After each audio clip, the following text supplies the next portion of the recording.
Test.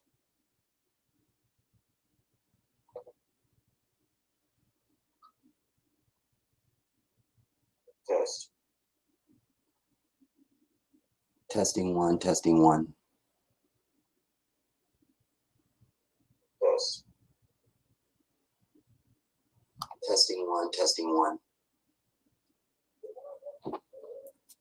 Test. Testing one, testing one. Test.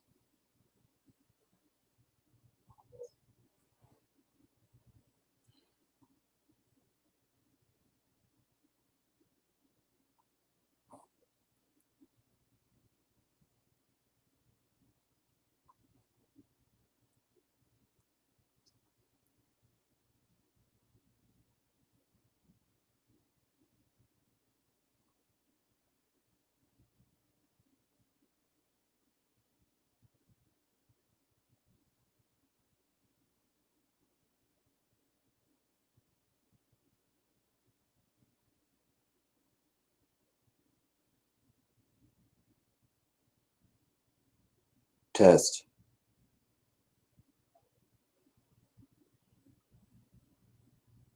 Testing one. Test.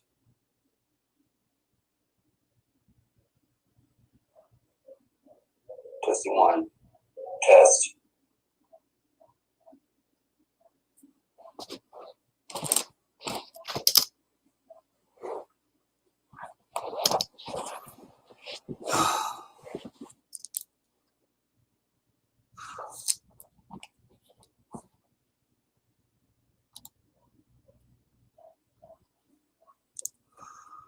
What's up, everybody? This is the Jedi. Good evening. And I wanted to do this yesterday and earlier today, but it's so hot here, y'all.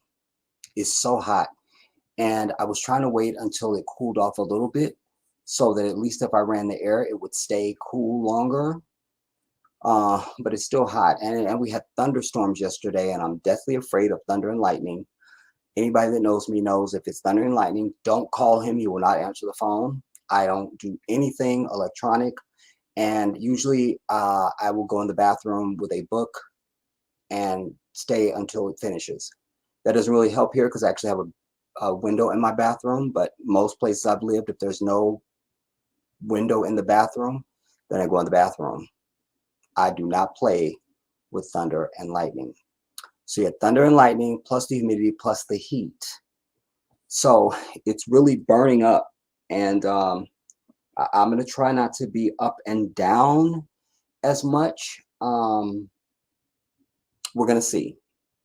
I also wanted to do this because I wanted to be over on the other channel, because I want to not only give you an update on my progress and my process of going back home to the Gambia, but I also want to give you an update on what we've raised for the mosque, for our GoFundMe. That I will tell you here on this channel, or as Trump would say, that I could tell you. But but on the other channel, I wanted to give you the update on my process, but also I want to finish showing you footage and video from the Gambia. So I have a very full day tomorrow, so I can't commit for tomorrow. But Tuesday, inshallah, Tuesday, we will convene, and then I will not only give you where I'm at in my process, what I'm doing, what I'm going to be doing, time frames, and all of that, and showing you the some of the rest of the video footage from the Gambia. Today I wanted to also do this because, you know, the last several times that we've been together, we had a lot of issues with the streaming software that I normally use. And this one we haven't used in a while, and I wanted to see how it's going to perform. I also like this because not only does it allow me to highlight your comments, especially comments that I really like, but also it gives you an opportunity to come in live on the stream if you want to. I didn't put the link in the chat, but I'm going to do it now.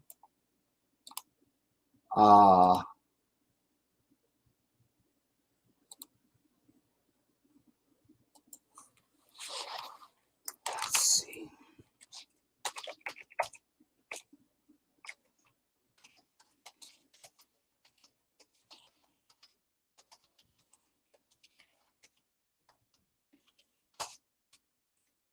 Oh, I tapped the message but didn't put the link.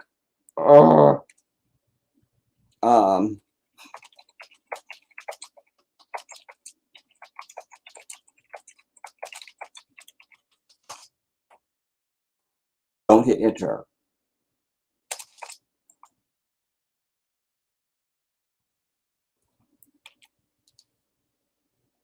Now, so anybody that wants to come in live on the stream, you can do that. So I wanted to try to keep it light, which is kind of meaningless for me to say that, because nothing is light for me as an African man who is aware of my enemy, my environment, and my condition. But maybe I won't be furious. So I had a few things that I want to try to bring, and then whatever you want to bring, things that you want to discuss, and things like that as usual. If you're somebody that's new to me and new here to the channel, my live streams are interactive, and the only reason why I do them is to present myself to my audience, so that my audience can be with me in real time live. When you do recorded videos, that's one thing, you know, and then you try to respond to comments, you know, as best you can, and when you get to them and things like that. But it's always an offering from me and an act of love to be live with my audience as often as I can. So I had several pieces that I pulled, and also I haven't used this software in a while, y'all. So the mechanics of it are going to be a little tricky for me as far as bringing stuff in and how to do stuff and all of that. What is this? When is this? Today is what? Sunday? Okay. Let's get out of this. What email is that? I don't know. Don't rightly know. Also, while I'm waiting for this, you guys, random, didn't know I was going to talk about this. I knew I was going to talk about it sometime, but just now this comes to me, because I've spoken a lot about my entrance into life, into the earth, into this time. And I've said to you over the years that that I'm not sure if I like this do-rag like this. Not understanding. I've said to you that the person that I am is informed by the energy. Part of who I am is informed by the energy that was on the earth at the time that I came to earth, and certainly just before I was born, because my mama was pregnant with me and walking around the earth, and she was experiencing things. She had feelings, she had thoughts, she had experiences, and all of that while she's carrying me, Jedi. And even my music ability, my talent, for precedes my entrance, because my father was a professional guitarist, an outstanding musician, and my father, even when I came to earth, my father was always playing the guitar, just always playing it. Just anytime he's at home, not on the road, he's playing guitar. You can't see my hands. Playing guitar, always playing guitar. It's important for you to see my hands because I'm very gesticular and I just like to. Anyway, and the cells of the body have memory. And so this is one of the reasons why when we have babies as Muslims, the first thing that we recite to them the moment they come out is we recite the adhan, the call to prayer, and the shahada. And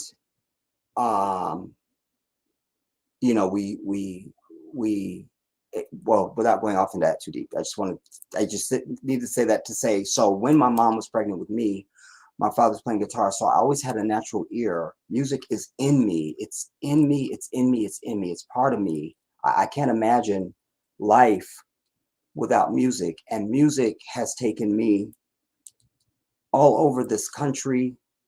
I've been in rooms. I've been on stages. I've met people. I've been in more limousines than I can count. And I have done things that would not have otherwise happened had music and entertainment not been a part of me, But I lay all that as foundation because over the last days, one of the main things that I was watching, and I'm going to bring this to you in another piece, but how many of us knew that Dr. King had a brother?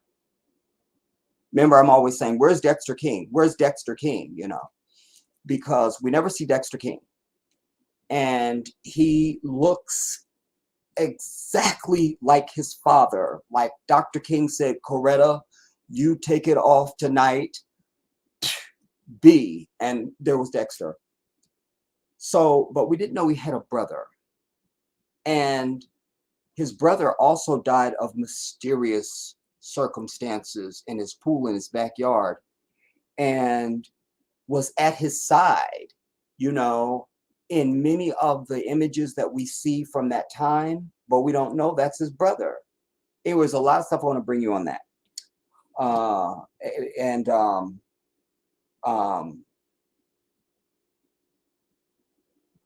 Yeah.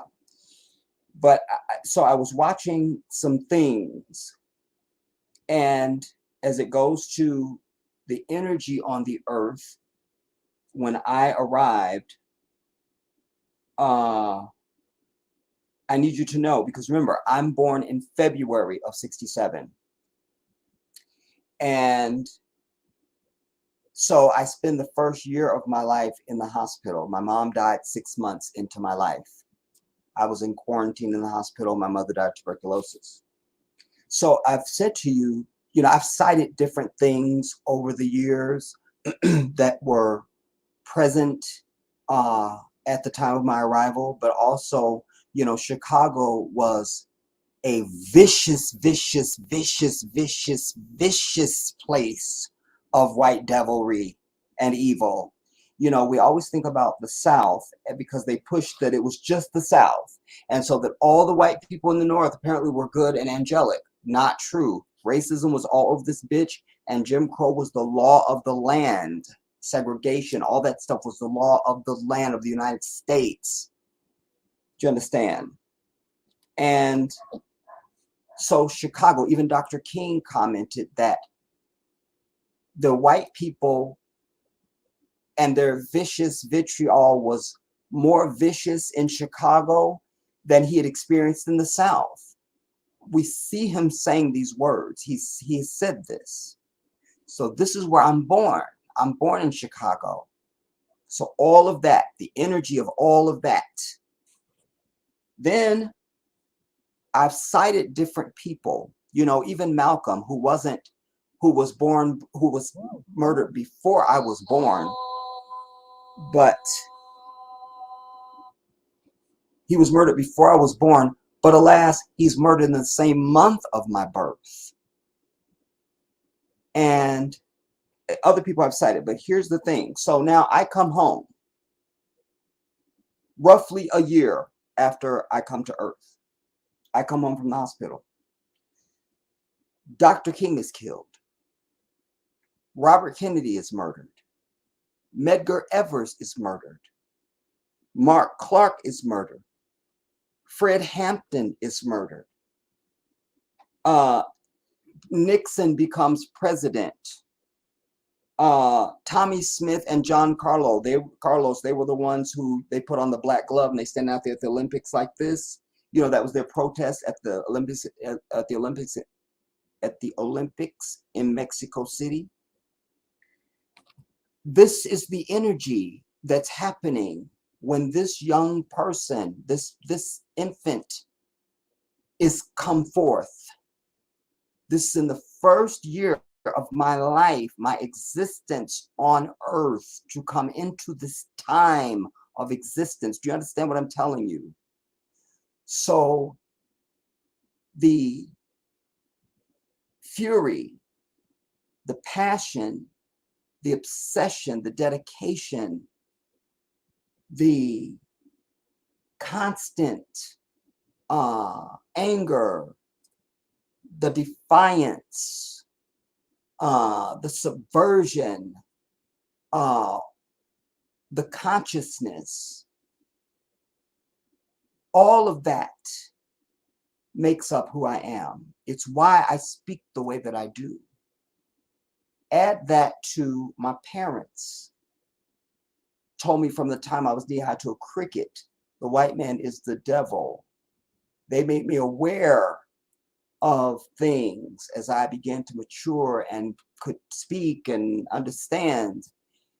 I offer this also because one of the things I also always preach to you is nothing just becomes, that everything has a pathology, So I'm trying to offer to you who this person is that sits in front of you. Who is he? Why? How does he speak the way that he does? Why does he do anything? And so I offer that for your consideration, to share that with you, of the energy that has influenced my life.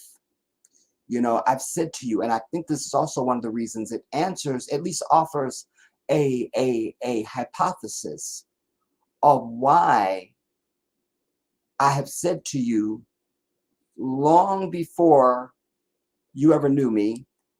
And even to this day, and most of all of my life, I've had core beliefs and points of view, statements that I make, reactions to things historical and contemporary.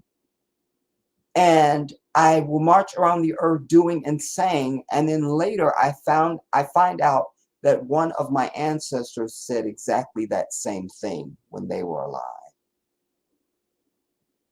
That's why I still to this day, I always say I was born at the wrong time. I was born at the wrong time. I'm possessed by those who came before me. I'm possessed. They come out of me. And on I go. And that is true because this was the energy, this was the atmospherics that surrounded my family, my neighborhood, everything, my mama, my daddy, all that stuff. As I'm gestating in my mother's womb and when I come forth, all of that produced this right here. Every bit of it. Every bit of it. Every bit of it. So, and speaking also briefly about the King family too, it's Alvita. That's the main bitch I can't stand. Can't stand most of them. But Alvita, that's the main heifer. Because Alvita is the one that was up there stroking on Trump's arm. The video's here on the channel. Oh, there she was, just all cozied up with Trump in the Oval Office, and she's just rubbing on. At one point, he had to literally like, bitch, back up, like you are doing too much. I mean, it was just, you know, she's the main one I can't stand. Can't stand her ass. So let us begin like this. Let me first go behind the scenes, as it were, and pull up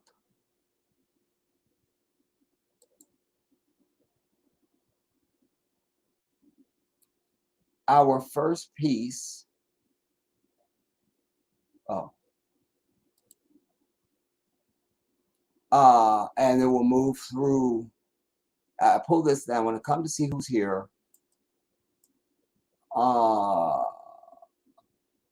there's the fat bitch. And don't start.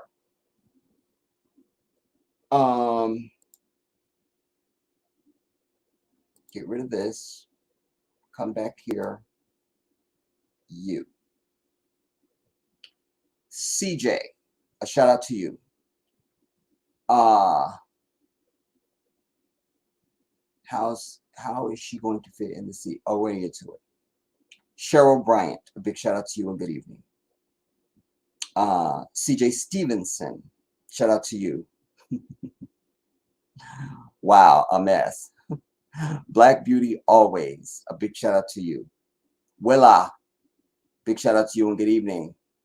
I'm doing well, alhamdulillah.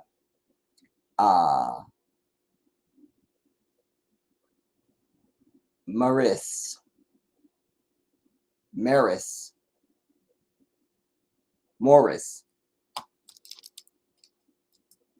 Omarosa, I don't know, wait. Maris. Shout out to you and good evening. Cheryl, you say Dexter King is Martin's twin. I know. He's the spitting image. Jedi Medgar Evers passed away in '63 before you were born. No.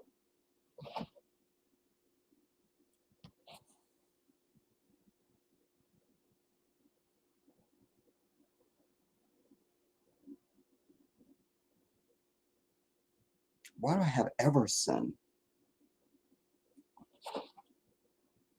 Wait now.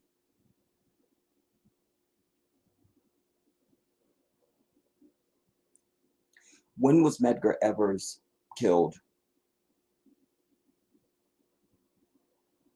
Indeed, you are right, Queen. Indeed, you are right. Well, then I was given wrong information on that. Thank you for that. Thank you for that. Thank you, thank you, thank you. Again, the benefit of being live and interacting together. You see? Appreciate you, Queen. That's what I'm talking about. Now,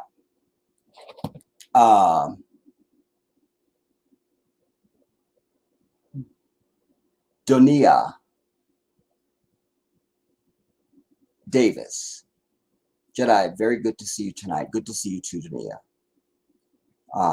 And your name almost reminds me, because depending on how you look at it and say it, there was this sister, her name is Donia. Many years ago, I was still running my business, and I was going to Los Angeles to meet with some suppliers for clothing items for my store, and I had just decided to stop driving Princess to Los Angeles. So I just thought I'm gonna put it in the budget to rent cars, you know, under our business account. And anyways, they, you know, Enterprise comes to pick you up if you want them to. And so this particular day, the guy came to pick me up, and as we were pulling onto the lot, this sister came out with some clients for Enterprise. And the moment I seen her, I was like, who is that sister right there? I mean, she had close crop hair, like it was an afro, but it was, so I want you to think it was like close. It was a little afro, chocolate. She had on a business skirt, suit thing, something. And anyways, her name was Donia, because I was about to get the whole story about that whole thing. Anyways, so Dania. Cheryl, you say, it's all love, Jedi. We all make mistakes. No, that's what we're here for. We're here to learn. And I don't make mistakes, Cheryl. So I don't know. That's crazy. So I don't know what you're talking about. In fact, I was thinking about it the other day. I was like, the last time I was wrong was 93. I was wrong. It was 93. Anyways, so I'm going to try to navigate this now as far as bringing you guys, or bringing the article up. Our first story.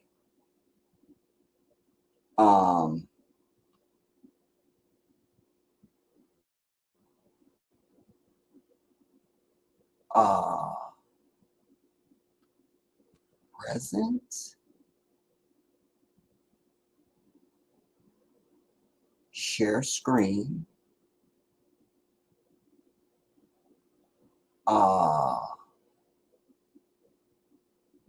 Share screen. And you're going to ask me what I want to share.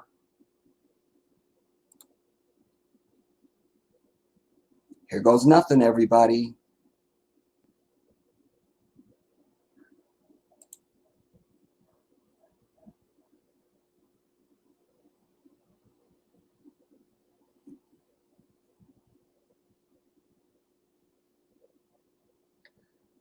I don't love that. It's not really big enough.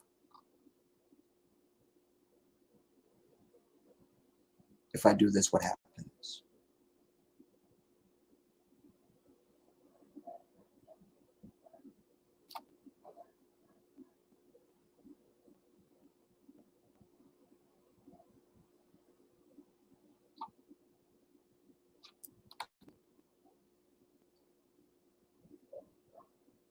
All right. What happened now? Oh, well, I'm on the wrong thing. All right. What happened now? Oh, well, I'm on the wrong thing. Fine, whatever. I'm not going to obsess.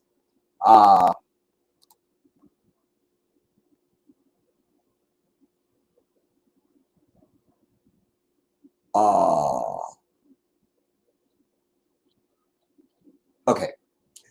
First, let's hear this.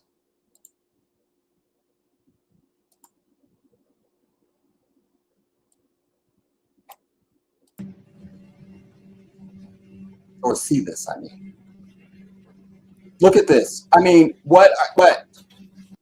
Wait.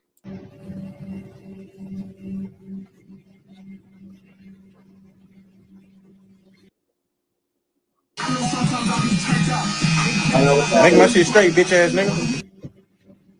Now, it's saying, honestly, it's discrimination that they can't build wider aisles in airplanes in 2023. No, it's discrimination. You can't lose lard off your fat ass. But let's go on. Look, look. Backpack and all.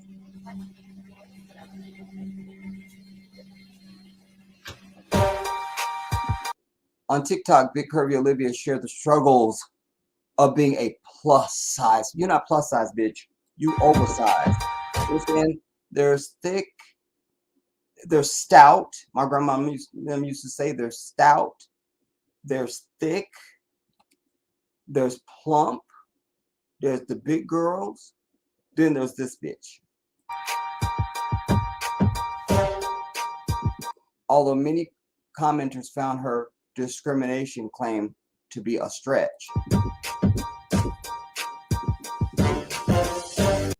This person writes, is it discrimination for a 6'4" person not to have more leg room? I like it. Then this one, after the viral video made a splash, Olivia washed off the haters with a dip. Nah. Look at that. Look. Nah. It says after the fight, I felt like I deserved the upgraded bungalow with a private pool. Let's see this Olympic dive again. Look.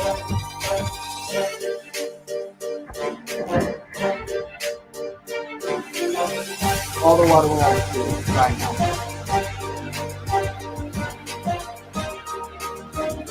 This person says, I'm surprised you're not complaining about the size of the pool. Wow. Unreal, dude. Unreal. What I need to do.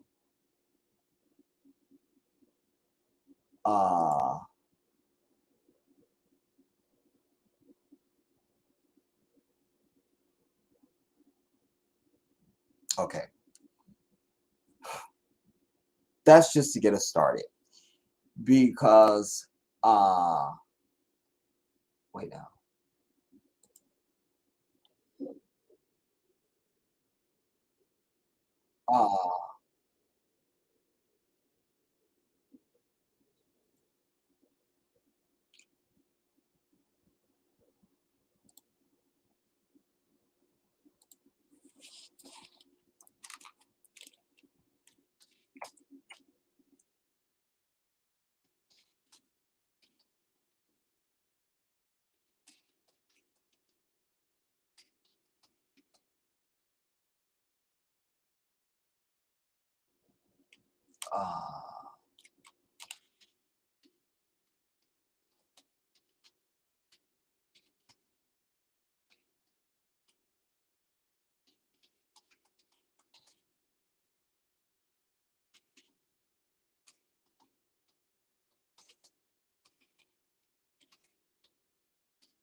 Here's the story, y'all.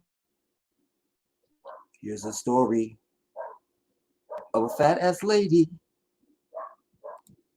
It'll be on the album. Let's bring you back in. The navigation on this is just so slow, man, because you gotta do this, do this, do this.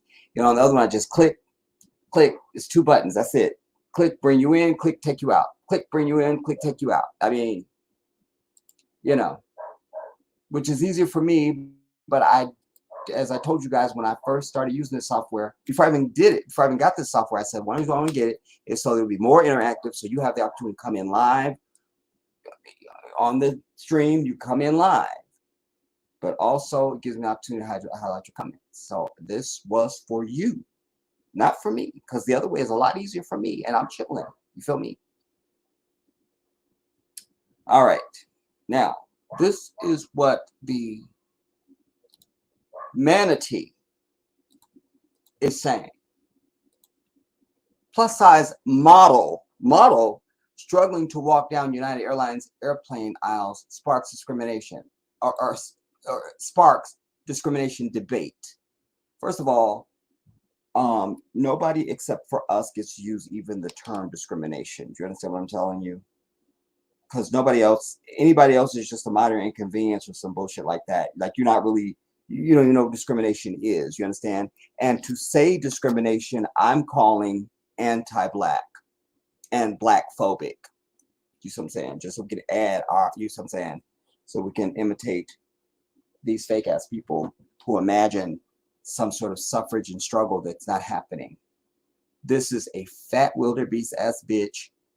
And so let's go on now. Now, TikTok user who goes by the name of Big Curvy Olivia. You passed the curves, homegirl. You passed the curves. You know, and it always kills me when they say plus size, you know, and these other gentle little terms. I've been very consistent to say this. I've lived long enough that in my own lifetime, I'm qualified to make the following statement that I've made many times. I'm going to say it again. I believe that A, the white man's the devil, but to that point, that I have watched in my lifetime our women and our girls just getting big for no reason. And there's no female on earth, and I'm only and ever always talking about our people, everybody, so you don't have to wonder who I'm talking about. I'm only ever talking about black folks. When I'm talking about this white devil, I'm saying that. You feel me? So there's no girl or woman or female on this earth that is born who wants to look like this. No little girl ever imagines herself looking like that. So let's just throw that out. And then I'm going to come to Lizzo, because I can't have this discussion without mentioning Lizzo. But I believe that something has and is being done to our women to make them bigger. Because from younger and younger, you add whatever they're doing, also add to that the diet, the food, you understand? Because the food, I mean, even when I look back at when I look at people I went to high school with or college or people that I knew or something like that, like everybody has gotten big. You know, I was watching a recent concert of Ready for the World, a group who I knew back in the day, actually. And if you guys don't know who Ready for the World is, they made Oh Sheila. Like I always say, what's good for the goose is always good for the gander. Oh Sheila, let me love you till the morning comes. All right. So, but there they are, and even Melvin Riley is fat now. It's in proportion, but he's gotten fat, essentially, you know. And so add the diet to something that's going on in the care, the feminine care, the OBGYN stuff. Something is and has and is being done to our women to make them bigger. Because it's more likely now you're going to run into a sister that's big before you run into a sister that's just petite and just tight and just got it right. You understand? So it's not really, some of it is not really the fault of our women, you know. And then once they get to that point, then it's harder for them to lose it. Add to that, they're continuing to consume the same diet, but then also the lack of self-restraint and self-control. But then on top of that, it just is hard to lose weight unless you're me. So like everybody is just big, way too much titties, way too much ass, just too much. And then they have to take on this they have to put their own self-esteem and positive spin on it, you know. It's almost a forced acceptance, if you will.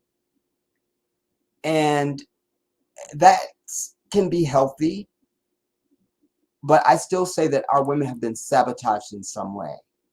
I believe that because it's just too pervasive. I used to remember when you saw a woman who was, you know, real busty and had a big ass and all that stuff, that would kind of be the standout. Oh, remember that one type thing. But now it's all of our women and girls just big. And, you know, then they have to go into this, well, I'm a curvy girl, or I'm full figured, or I'm plus size, or all these other little terms, you know. Nah, something's been done, y'all. Something has and is being done. And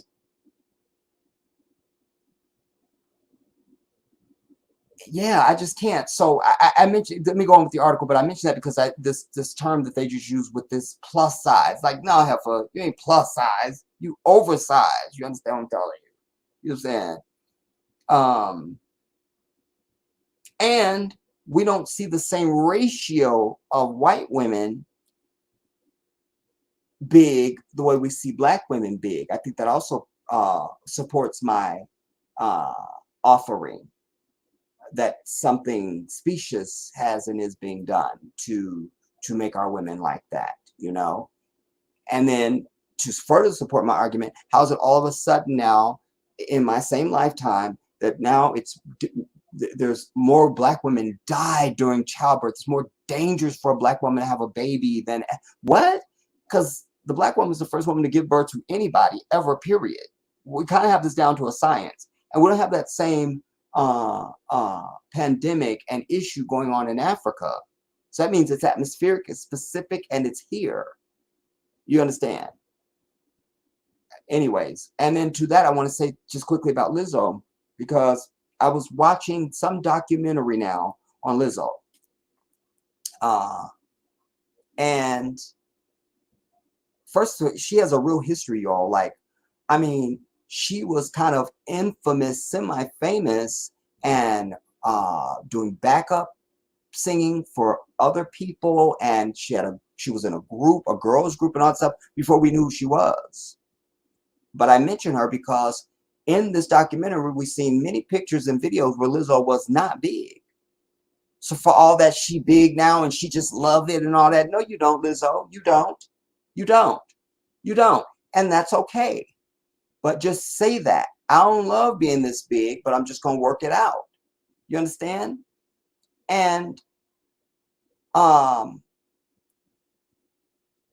she proves what I'm saying, because how did she get that big? She was not that, and no baby is born that big. You see? And let's throw out big boned it. Let's throw that out, black people, because we coined the phrase, we own it, and we throwing it out. We're doing that right now. There is no big boned it. Because if you were big boned it, we would see the bones. You know what I mean? Like, I've seen people that have large, men and women who have larger bones. Just you could tell they're whatever this bone is here is bigger and wider and stuff like that. But that don't have nothing to do with your overall. Big boned it don't give you a gut. Big boned it don't give you a big ass. Big boned it don't give you more titty. Big boned it, you feel me? There's a limit on big boned it. You feel me? But there she was, Lizzo, and she wasn't big. I almost didn't recognize her. I mean, she looked great, and she still looks great, which is also, and in this same documentary, I saw many videos of her on red carpets and at events and things like that where she's done up, where she's not wearing these fucking trash bags and shit I see her in now, where she's in something very complimentary to her form. And Lizzo could get it. You feel me? She has such a beautiful smile, y'all. I've said this ever since I knew who she was. Like, I'm captivated by her smile. Like, it's something about her smile. Like, when she smiles, I smile. I love her smile. It's the cutest thing ever. It's everything. Like, I just imagine if you her man and that's smiling at you every day. That could make the relationship work just that alone. Her smile for me, wow. But she has money now. So you could be losing some weight, Lizzo. And she's going down the same road that Monique went down. I mean, there she is. And when she's on stage, she's always in something outrageous that's not in these outfits that I'm telling you about. I've seen her where I'm like, damn, Lizzo can get it. You feel me? The shit she wears on stage is just like, what are you doing? Like, she's just trying to look her biggest, it seems like, I mean, she's extremely talented. I don't know what it is that she was like, she does all this dancing stuff. She's moving around. She's go, bitch, and then just go like, bitch, and then it's right into this perfect flute solo. I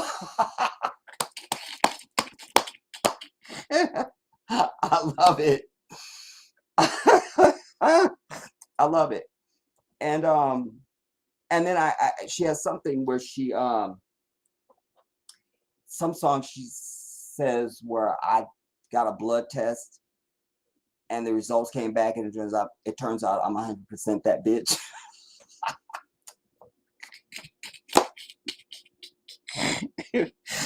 That's funny. I don't care who you are.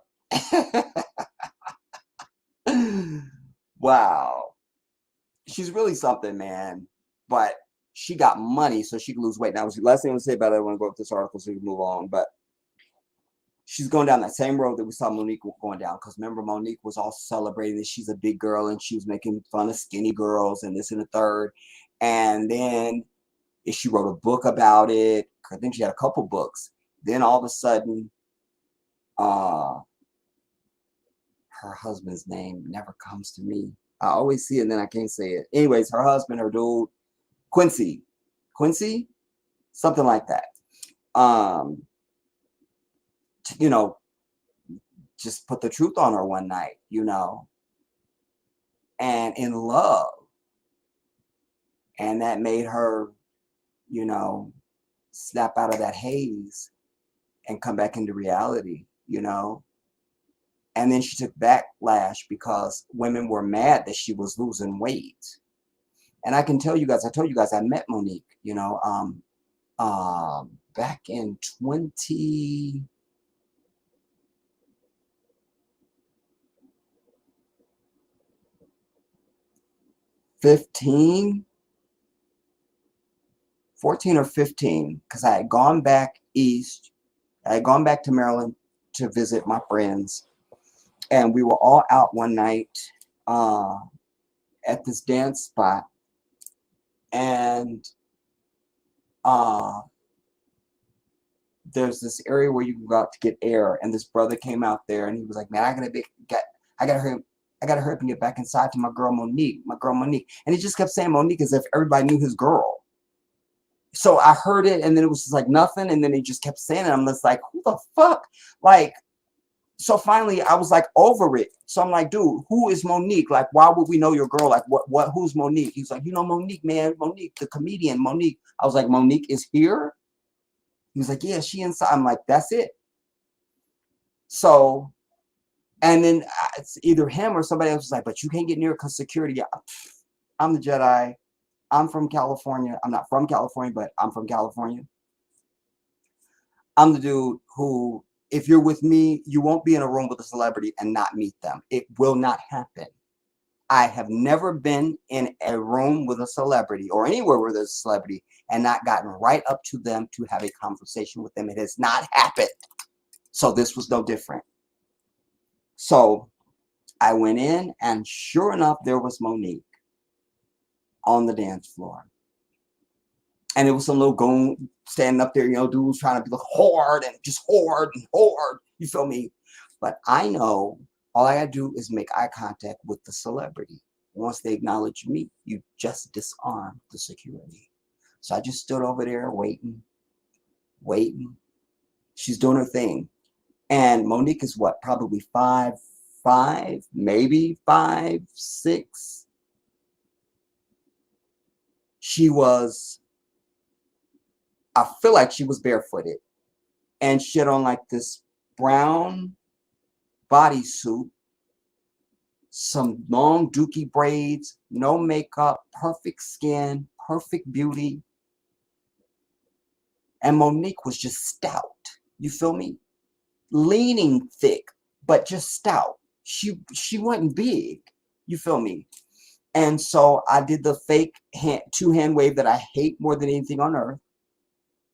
And immediately she was like, "Hi, sugar." And so we both went like this, and I went on it. Security couldn't do shit. That woman embraced me like anybody that's known me for 20 years, as if she had just been waiting to see me and had missed me. Anyways, it was a beautiful moment. But I'm just trying to say, so I seen her with my own eyes, stood there and talked to her. First she was like, "I'm wet, sugar." I could see she was soaking wet. I was like, "Monique, I don't care. It's your sweat." And so I was wearing this brown, it's a brand of t-shirt called Pro Club. But anyways, so when we finished, it was just a big ass stain. I didn't give a fuck because it was Monique. Anyway, so Monique had to recant on the bigness, and I think we're going to hear that from Lizzo somewhere down the line, I predict. Now, going on with this fat whore. So Curvy, she goes by the name of Big Curvy. You lost the curve a long time ago, sister. You over the edge now. Curvy Olivia has accused United Airlines of discriminating after she posted a video of plus-size influencer of a plus-size influencer. So it's not her. The TikToker posted the video of somebody. So who's the person in the video? We don't know, but hopefully we're going to find out. So this Curvy Olivia accused of them of discrimination after she posted a video of a plus-size influencer struggling to squeeze down the airplane aisles on a recent flight due to her size. You see? Now, that she just lost her case in that paragraph. Do you understand? Hear that now. Look. Accuse United Airlines of discrimination. Stay with me. Accuse United Airlines of discrimination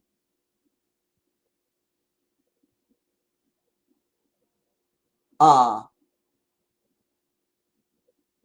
want to pick it up after she posted a video of struggling to get down. Right there. Struggling to squeeze down the airplane aisle on a recent flight due to her size. It's your size, not them. You see? You guys know this is just frivolous anyway, but it was so ridiculous. I just thought, I'll speak on it. But it also goes to the bigger point. We live in a time now in this nation where white people have and are creating an atmosphere where everybody's a winner. Everybody's opinion matters. There is no truth. There's just opinions. There's no hard facts. That's all out. There's no gender. All right. And so United Airlines is wrong. How dare they? You understand? They should have had a cargo seat for her, and they didn't, and therefore we want 10 million, Your Honor. So everybody knows what airplanes are, unless she's just flying for the first time, which I doubt. So there's no space on an airplane. There isn't. So your fat ass knew. And by the way, I'd like to know, did she buy 1 or 2 seats? I'd like to know that. Because now, if she only bought 1 seat, then I would like to speak to the passenger that was her neighbor and influence them to bring a lawsuit for having to sit next to her fat ass. because they were inconvenienced and it was discrimination because she didn't fit in her seat and they had to be inconvenienced by the mass that was sitting next to them. Just the mass, you understand? But just by admit it, due to her size, so not due to American Airlines, due to her size. In a video uploaded to TikTok, the woman, the fat whore, became stuck as she tried to walk down the aisle, only to discover that her hips were wider than the aisle.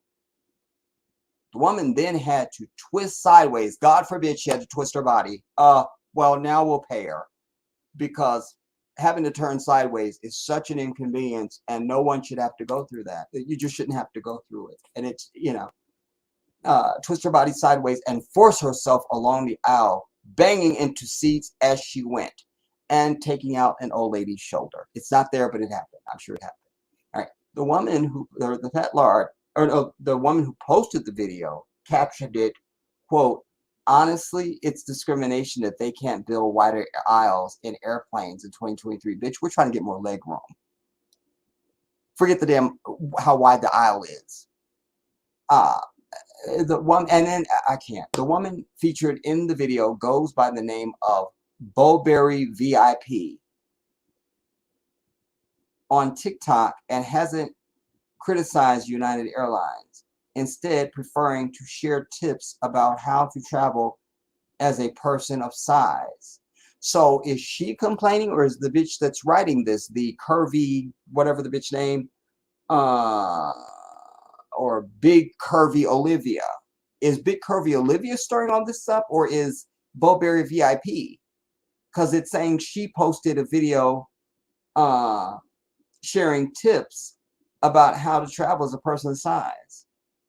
She originally posted the video in March and didn't accuse airlines of discrimination because of the size of airplane aisles. So this is the other bitch that's stirring up all the drama. So Bowberry needs to issue a cease and desist for this bitch, for Curvy Olivia.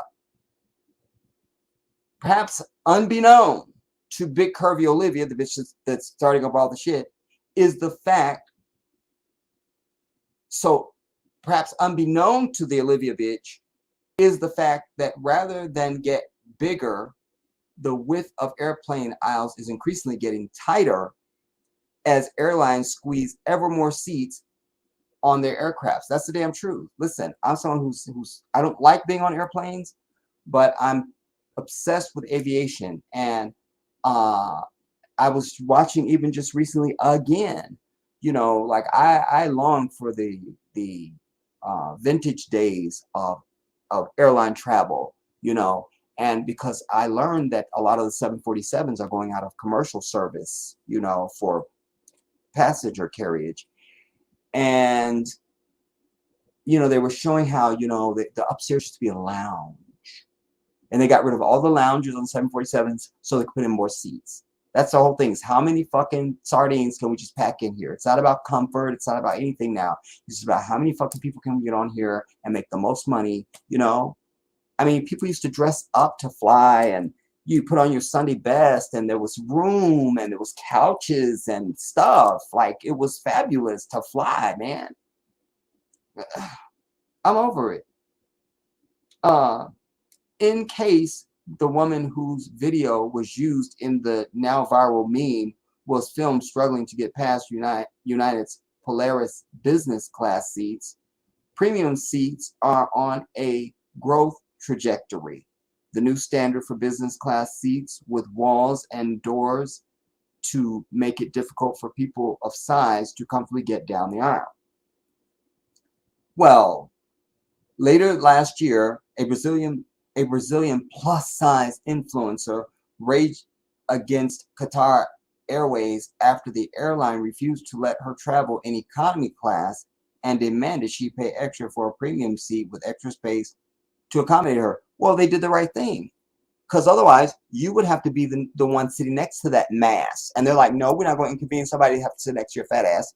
So you are going to have to buy another seat so that you could just inconvenience your own ass. I think that was a good move on the part of Qatar. And maybe they didn't need to charge her Oh wait,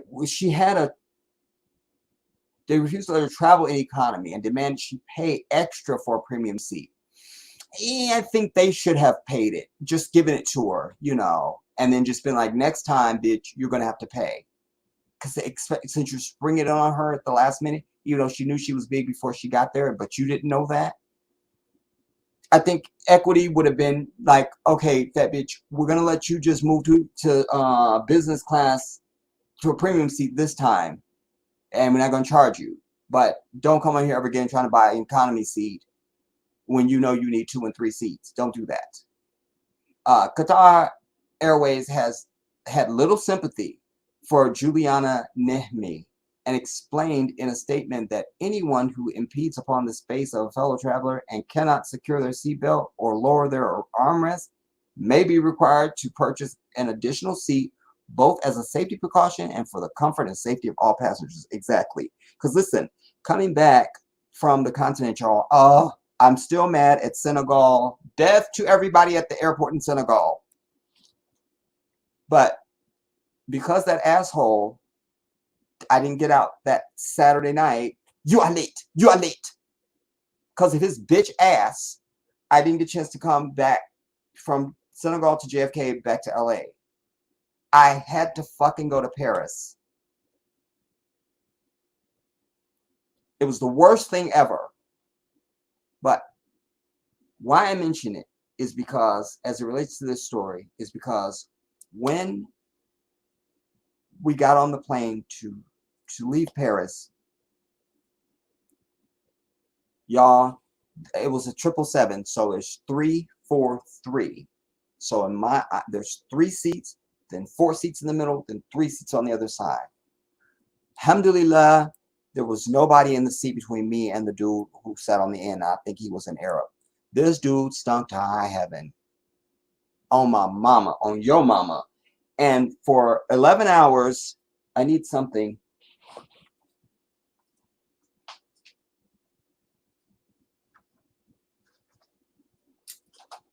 For 11 hours, I'm doing this with one of the blankets. Because there was an extra one because the person didn't show up. So 11 hours. I mean, so you can imagine sitting next to somebody like that. And usually, sadly, big people can't wash everything thoroughly. So they stink. One of my cousins, David, who I found out many years ago lost weight, and I didn't see him, but everybody was saying David finally lost the weight. But I was a couple years ahead of David in school. And I remember when he came to high school, nobody wanted to be his friend. And then he had to let everybody know that I was his cousin. Our other cousin, Monique, who happened to be our drum major of our band at the time, she just disowned him. She didn't want nobody. She didn't want to hang around him. David, don't be telling everybody I'm your cousin. Don't this and the third.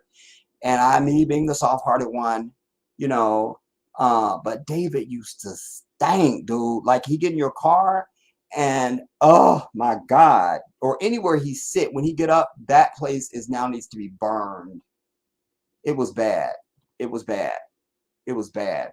There even times when I knew David had took a shower, and like all of us are going out, a bunch of us are doing something. I knew he showered, and still, nah. How much more of this? Because we don't need. Okay, this is the last. Is this the last? Yeah, this is the last. We'll finish. So we'll move on. Early year, plus sizes started. Airlines provided larger passengers. Oh wait. Okay. Earlier this year, another plus size influencer started a campaign to force airlines to provide larger passengers with 2 seats for no additional fee. No, fuck no. This is right up there with the fucking I'm a woman today, even though I was a man yesterday. This is right up there with any of this, people wanting society to they want to visit their bullshit on the rest of us. No, you're a fat bitch. You take on what comes with that. Whatever that is, that's you. And airliners are not going to change their rules for you. Because if they were going to change them, they would change them for me. You feel me? And they're not doing it for me, so they're definitely not going to do it for you. So that's not even. So that's not even. But that's not even.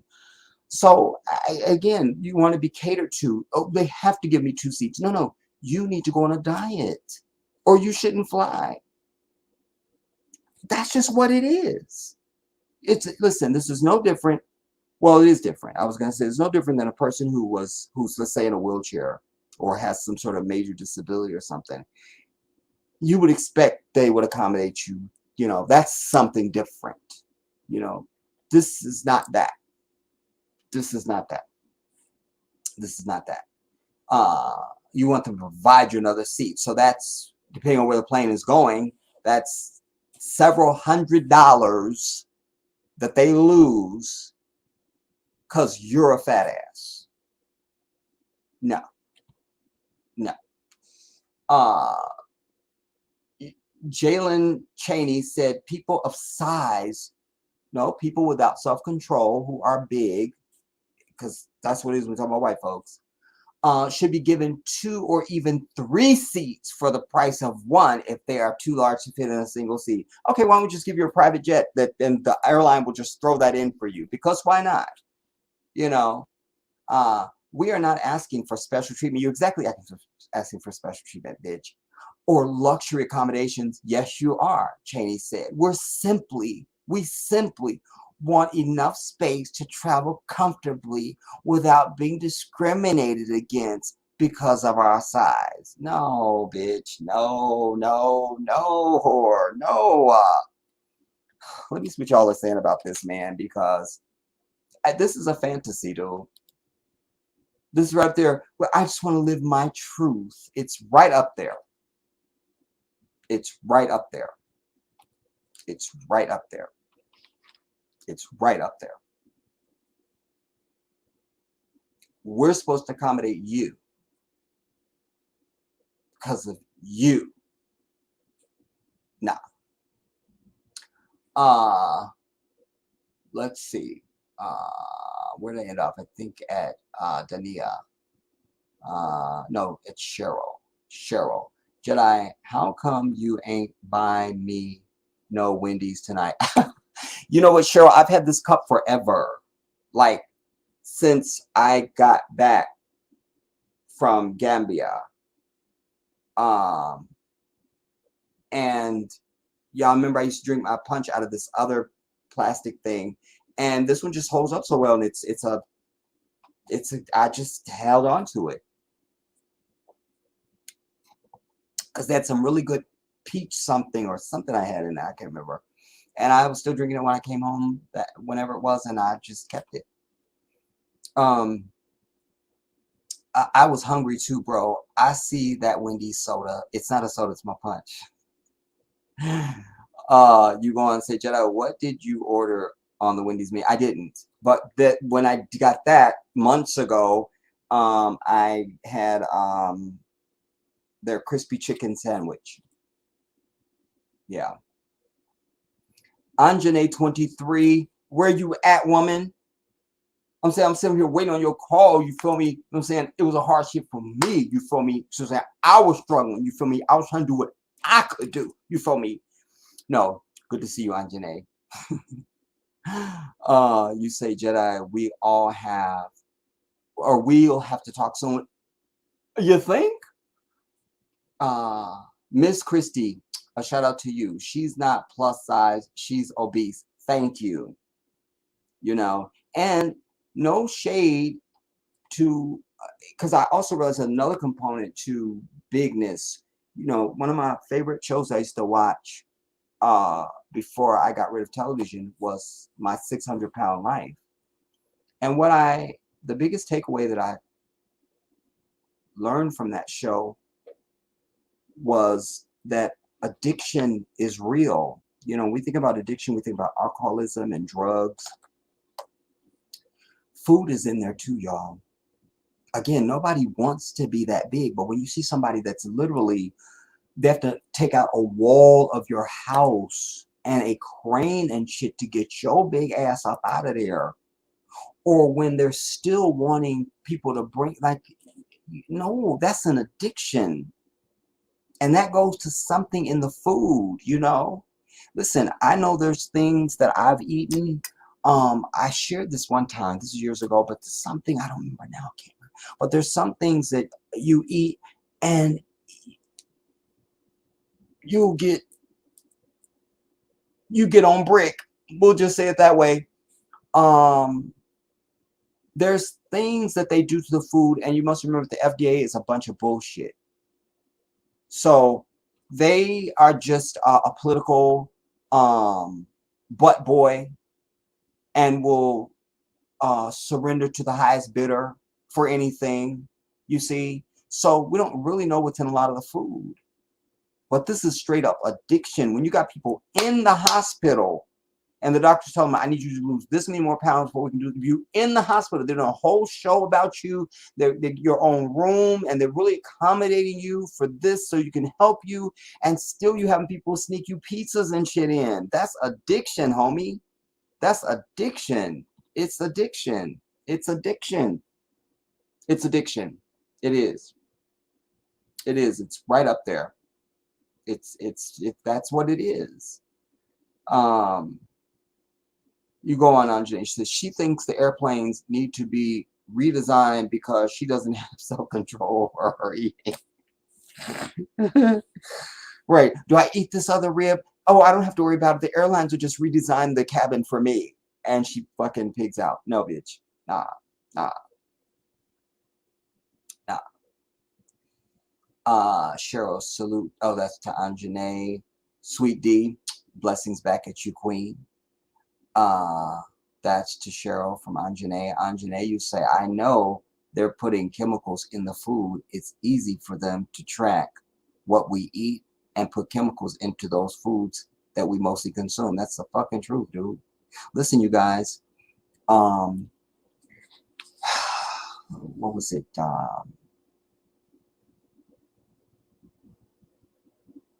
Back in the 1990s. And we'll have to do before the 90s. Damn it. Okay, we're not going to be here long tonight, y'all. I don't know how long I've been on. All right, we're going to try and do maybe 2.5. But I have to say this because I have to share that because of what you just said. Now, back in the 80s, late 80s, one of my third to the oldest sister,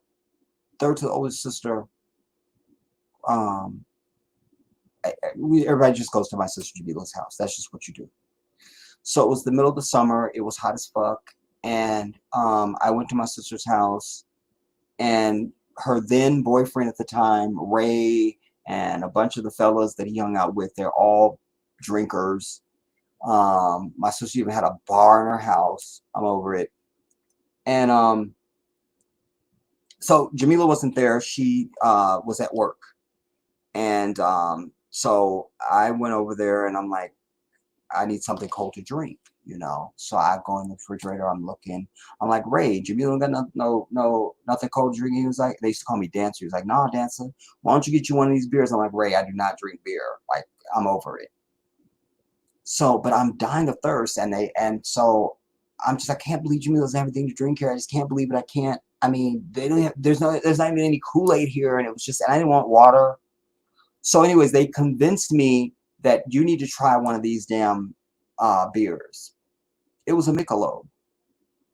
I was like, I don't drink beer, Ray. I can't. I'm over it. Dance, you need to go and get you one of them beers.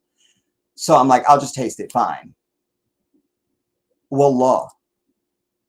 It was cold. It had a little sweet aftertaste to it. It was refreshing. It was everything. I mention that because fast forward now, years later now, I'm in Maryland, and it's the 1990s, and there was this market, this little like liquor convenience market that was like right on the corner from where I lived in Beltsville, Maryland. And I went in there to get something else, but I had a flashback of that day. And I also was in one of my many struggles to gain weight, which is a life struggle for me. And In fact, that was 97 because Joseph and I were going to be going to Atlanta, and I had lived in Atlanta for a year. And anyways, make a long story short, because there's so many details that are part of stuff. I'm trying to, anyway, so I was hell-bent on trying to look my very best for this trip to Atlanta. And so I was taking creatine, I was doing protein shakes, I was going to the gym 3 times a week. I mean, I was really like, I was just determined. I'm sick and tired of being skinny. I have to look amazing. I have to. So I decided to get one of these beers. I mention it because when I drank that beer, y'all, like, I felt like it was the next day. Suddenly I had burning in my penis. Long story short, come to find out, I had the drips. Brothers know what I'm talking about. Sisters too, I guess. I knew it was from that. Went to the doctor, like, yeah, this is what you got going on. Here's some penicillin. So you take the penicillin. But I still was knowing that it came from that. I know it came from that. I know it. So to prove it to myself, after I got better, I went back like a couple months later and bought another one. And sure enough, the same thing happened. I needed to prove it. No, the only way I was going to know is I had to do it again. So I mention that because of what you say there, you know. And then not only that, further to that point, Anjane, you know, anytime you guys, when you hear about a recall, you know, a beef recall, or there was E. coli found in spinach, or there was whatever, you know, everything has a barcode. And a barcode tells you everything. Let me find some little barcode.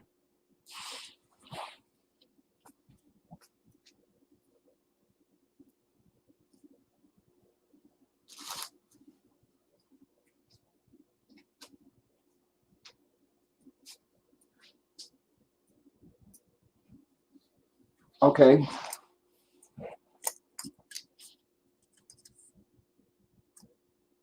This, is a barcode right there. The thing you scan. This right here. You feel me? And there's usually numbers under it. You see? That's a barcode.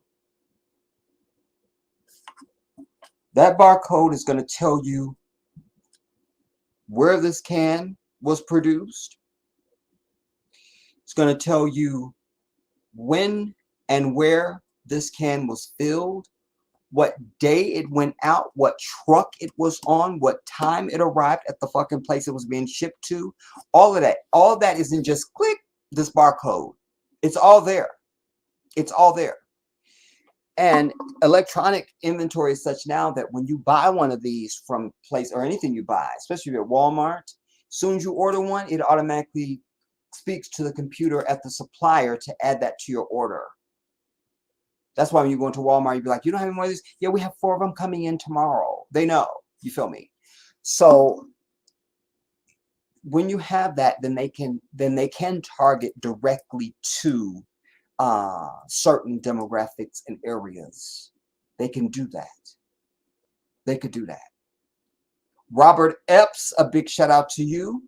Man, I wish you would come in live on the thing, man. I put the link in the thing, y'all. I'll just put it in again.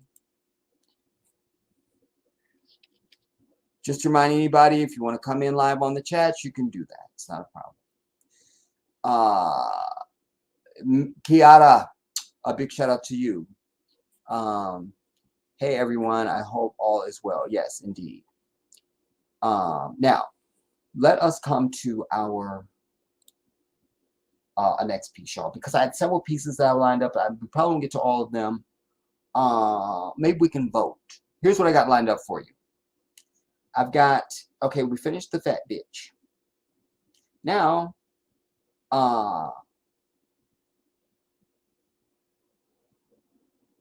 okay, not that, well,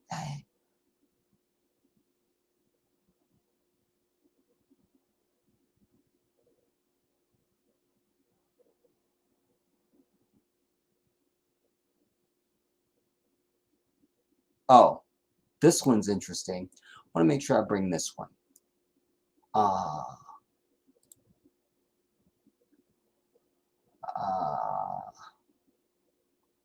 Come on, man. What's going on?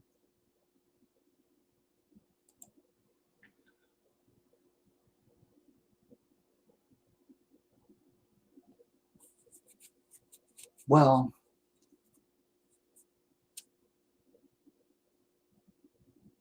this is, oh, we did that.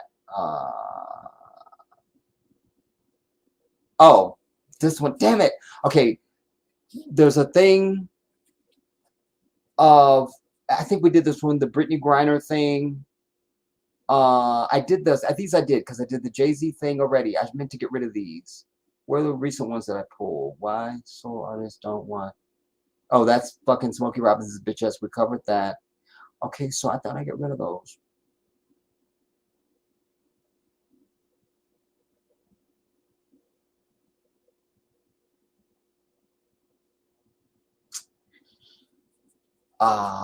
Damn it.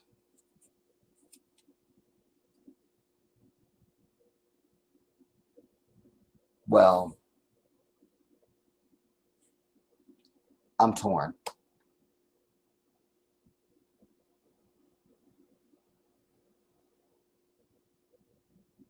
Let's do this. Let's bring you in.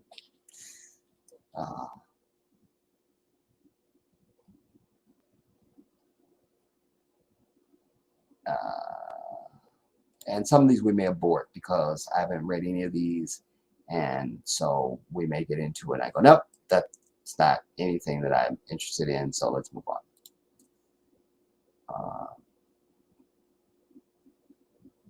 Present. And then this. Okay. No idea what this is, but it was something about this alphabet as people. And I thought it may have some value.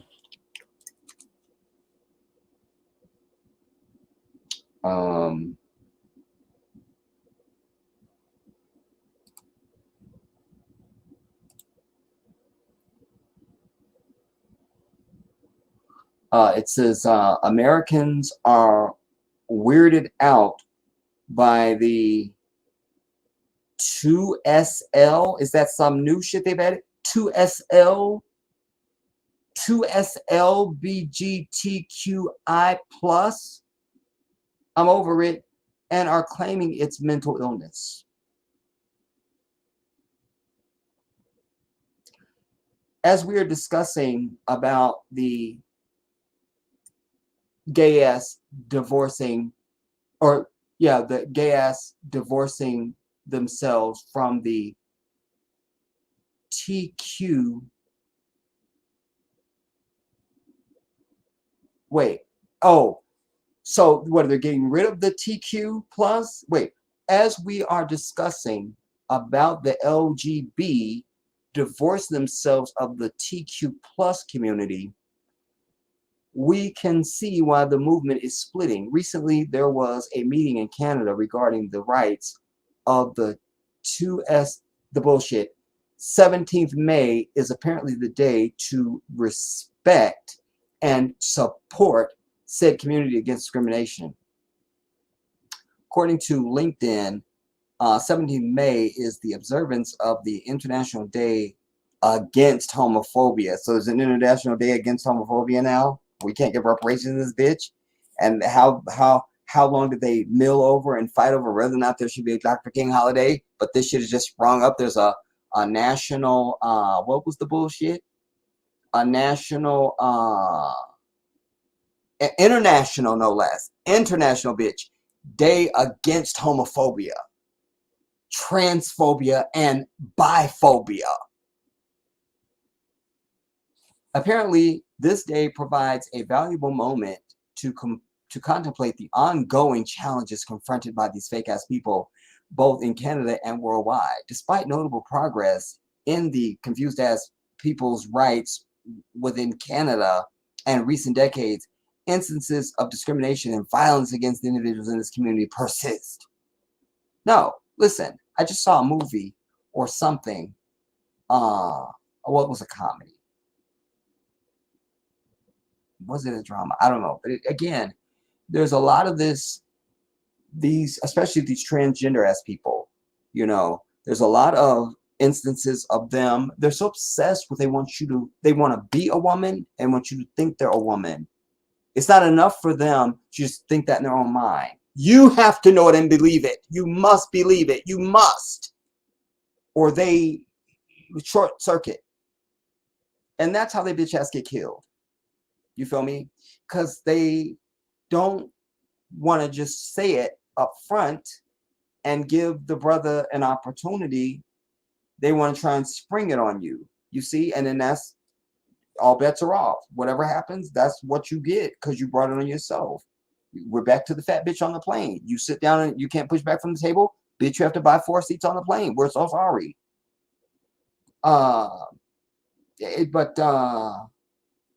In Canada, okay, which actually it's spanning across the alphabet spectrum, and acknowledging and celebrating this diversity holds immense significance.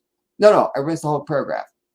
Furthermore, the statement from the LinkedIn adds that it is equally vital to embrace and honor the diversity encompassed in the fucking alphabet. In Canada, a rich tapestry of identities and experiences exists. Look, a rich tapestry of identities. No, a whole rack of confused ass motherfuckers. That's what it should say, spanning across the fucking entire alphabet, all 26 letters. And acknowledging and celebrating this diversity holds immense significance. To who? That's it. Twitter users are in confusion with the fucking bullshit community. Oh, continue reading.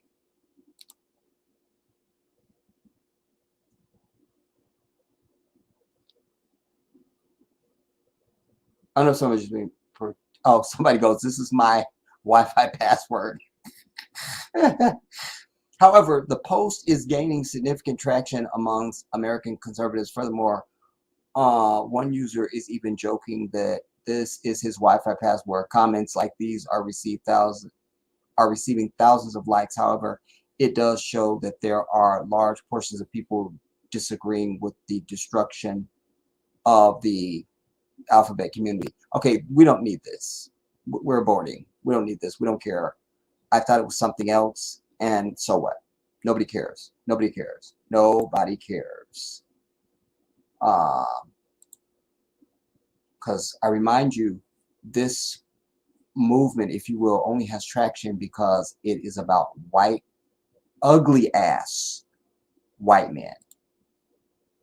Freaky, ugly ass white men. In fact, there's this movie I was watching, you guys. It's called it's about the 24th Infantry that fought in Black infantry that fought in World War I in 1917.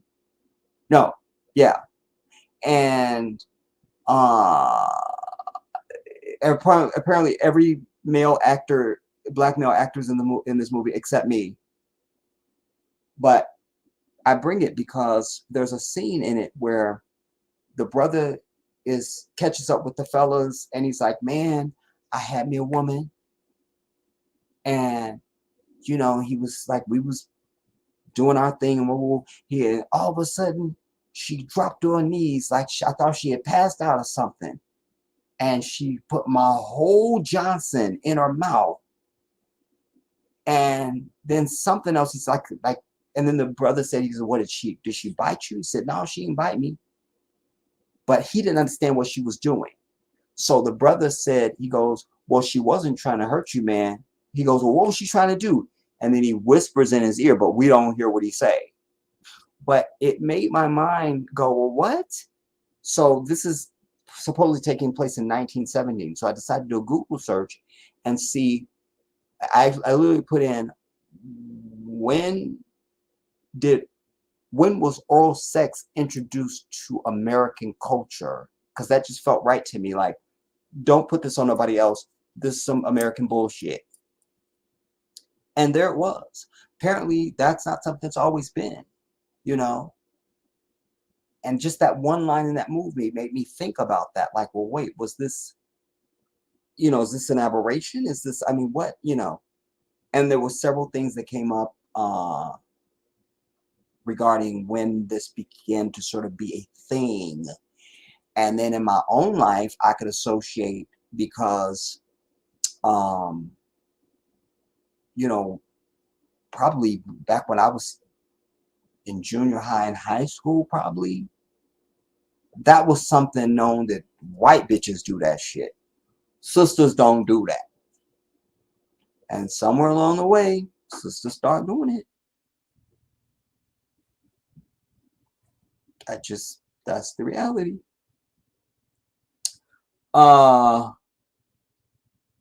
Some of these I'm wondering why I pulled them now, y'all. They're not looking as interesting to me as they did when I saw them. Let's go to the weaponizing white tears, bitch. Let's see what this is about.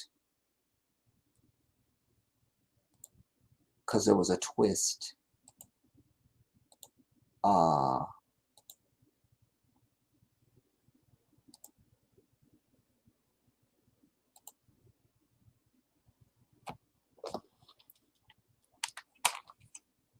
White bitch accused of weaponizing white woman tears, quote unquote, was really the victim and has the receipts to prove it.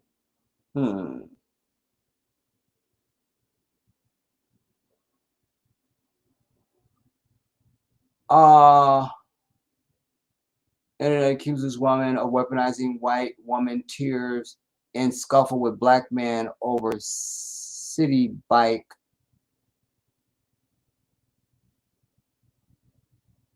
The narrative behind a video that went viral this week is coming under question after a lawyer for the whore involved says she was actually the victim, Insider reported.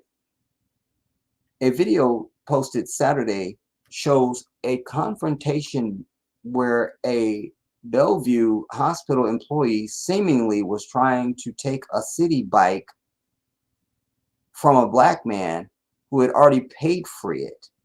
After the video went viral, comments accused the whore of being racist and, quote, weaponizing her tears, end quote, after the man, against the man. Some even call for her to be arrested.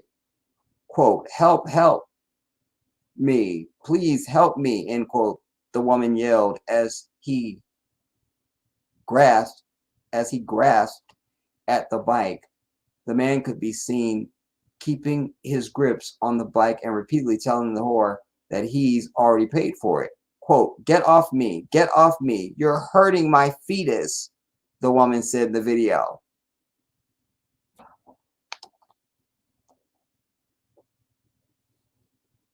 Speaking to insiders, the fetus, y'all, the fetus. Speaking to insiders, the woman's lawyer said she had paid for the bike first, and he has the receipts to prove it. Quote, a receipt shared with insiders shows payment for a city bike on the app on the evening of 12th May in Manhattan. The bicycle was relocked to its dock a minute later with no charge logged.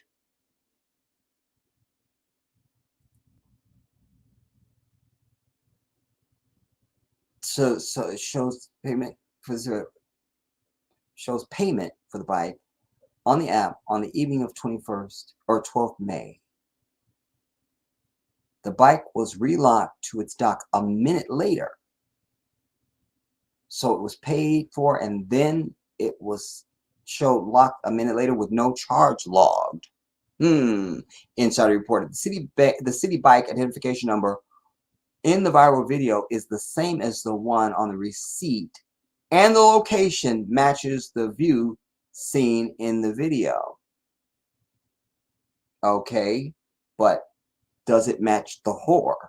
Speaking to insider lawyer Justin Marino said the woman had reserved the bike Okay, first you said she paid for it. Now you're saying she reserved it. And then they pushed the bike back into the docking station, preventing her from taking it out again. No, the lawyer's lying, y'all, because they're painting a picture where somebody paid for the bike, then is immediately put back. A minute later, it's put back. So that's returned. So let's just say it's electronic. That would reset the system, like, okay, it's ready to be sold again type thing. Then they use the language, she reserved the bike. First, the bitch had paid. Now she reserved it. Then reserved the bike, and then they pushed the bike back into the docking station, comma, preventing her from taking it out again.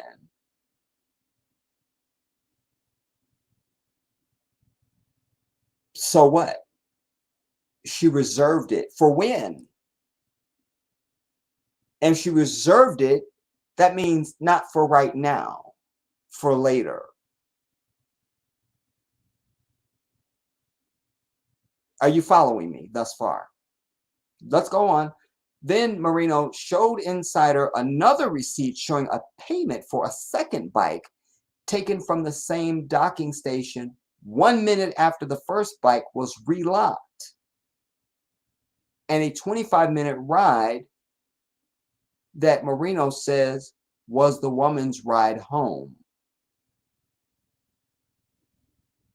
Quote, everyone who accused her of a crime of stealing the bike, it's outrageous, and it doesn't make any sense. Of course it makes sense. Don't say that, said the fucking lawyer, adding that the woman is, quote, a hero who worked during the COVID pandemic. This has nothing to do with the bike, bitch. Let's not try and get sympathy, because this is right up there with the white tears. You see what I'm saying? The weaponizing white tears. You're weaponizing. She's a hero. She worked during COVID. Nobody gives a fuck. Nobody cares. Nobody cares. And is now being falsely portrayed as a racist villain because of a tiny snippet of a video. Like, you see what I'm saying? Like, they're going to use it. Come on, man.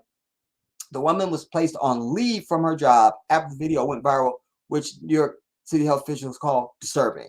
Listen, here's what happened, y'all. This bitch, it's one of a couple of scenarios. She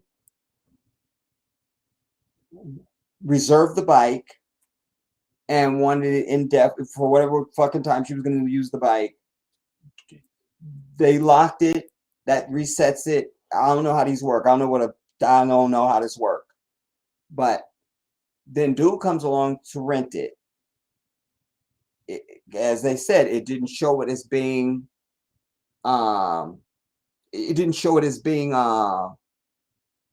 unavailable, so to speak. There was some language. They rent it to him. How they're throwing in this second bike that they say Marino showed Insider another receipt showing a payment for a second bike. But that doesn't matter. And we know it doesn't matter because he went into the COVID bullshit. You didn't need that evidence at all. Because you're trying to now distract and let's have this be a good merit on her side because of some other shit not related to this incident. Well, look, she saved a squirrel when she was 3, and so therefore we know that the bike is hers. No. So for whatever reason, and now the brother comes along, he's renting the bike, he paid for it, it's his bike. That's it. But this bitch has decided that because she reserved it, he shouldn't be getting the bike, and it's a black man on top of that. We're not having that. So she intervened in some way and tried to create a scene. And so the header of this, of the weaponized tears, was really the victim. She wasn't a victim. She was still weaponizing white tears. She's still a lying whore and a devilish ass bitch. That's what happened. That's what happened. That's what happened. And I can just look at her face and know. And what's the bitch name? Did they tell us her name?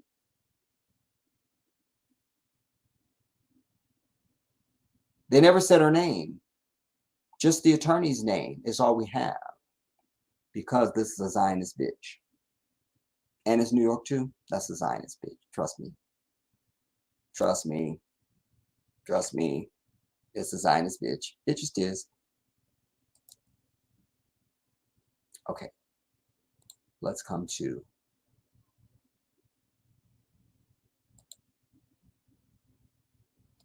the air. Run that for 5 minutes. Hold on, y'all.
All right, you guys are going to let me know if this is bleeding into my sound. Tell me if you could hear me. Go. Do you notice a difference now? So I'm running the air and talking.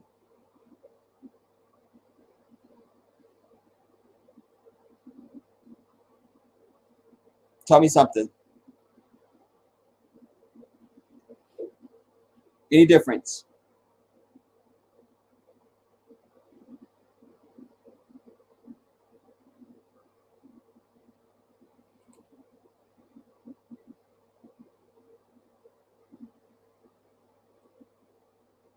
I guess y'all can't hear me at all.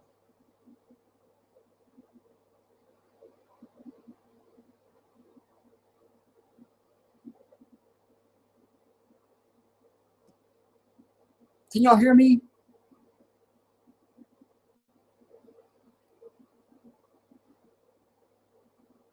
Can y'all hear me? I can hear me.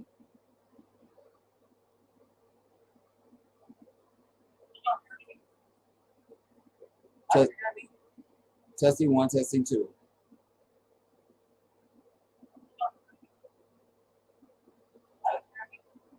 Testing 1, testing 2.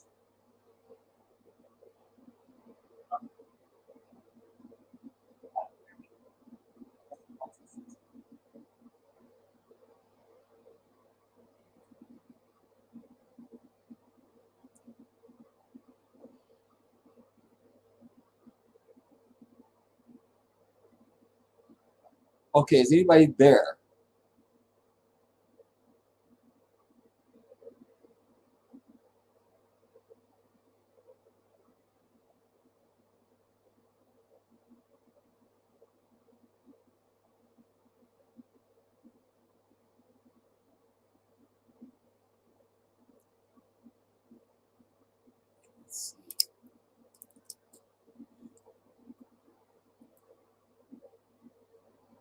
Black Winter, shout out to you. Thank you for your response.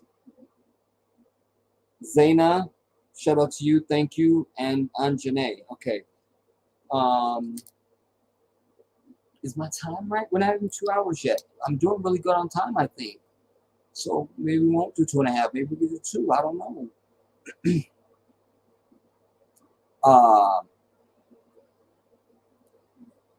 What's your response to that? Anjane, this is all lies. He had the bike on his account, and that has nothing to do with her acting like Carolyn Bryant. Damn it. Where are my people at? Check in, everybody. Check in, check in, check in. We're not gonna go too long because it's a school night for most people, and yeah.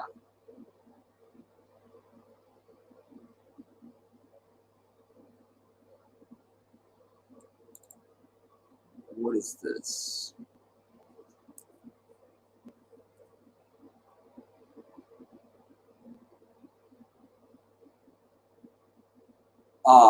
This one I think is interesting. Let me cue this.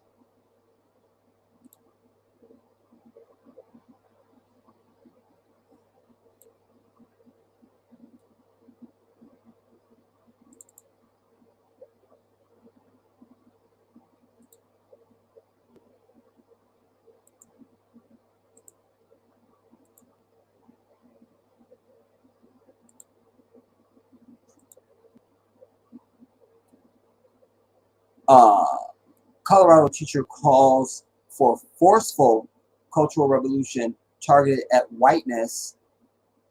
This is sacred. See, in a communist dictatorship. I need to see if there's echo, which I usually get when I use this software and play clips. As wokeness overruns American values, it's starting to look a lot like policies you'd see. Wait now. As wokeness overruns American values, it's starting to look a lot like policies you'd see in a communist dictatorship, particularly like Chinese dictator Mao Zedong's Cultural Revolution from the 1960s and 70s. Take a look at this. Under Mao's regime, we saw the re-education of the masses.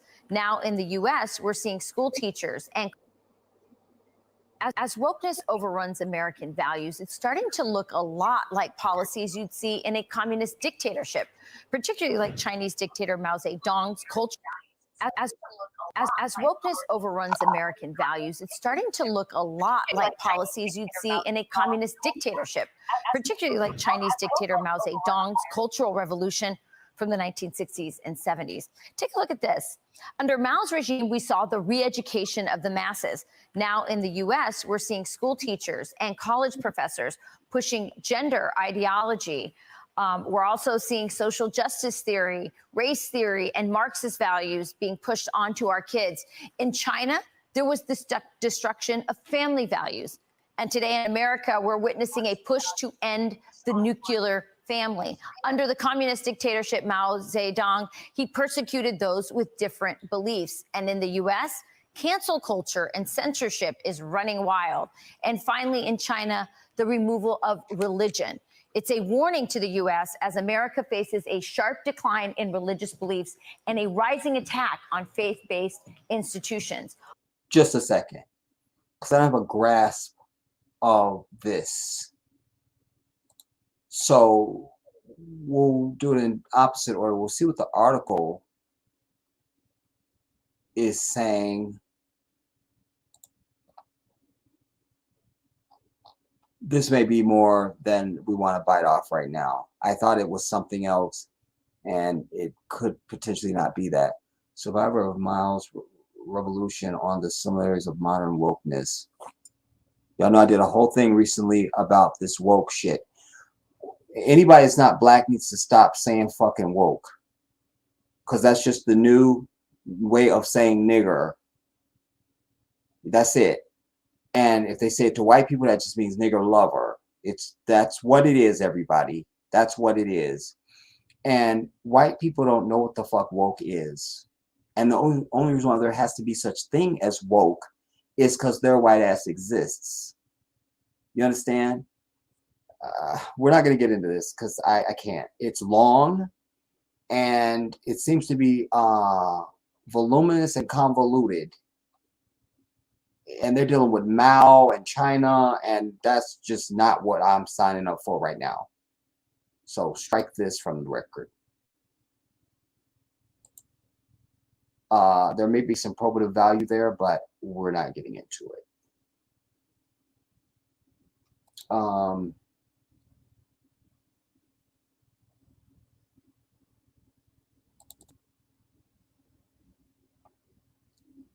Recently, I saw that there's a new dust up, y'all. There's some sister that's playing Cleopatra. And of course, everybody is up in arms. Okay, this is too long too. But this is Netflix. The insidious racial tropes of colorism of Netflix's Queen Charlotte. I don't know.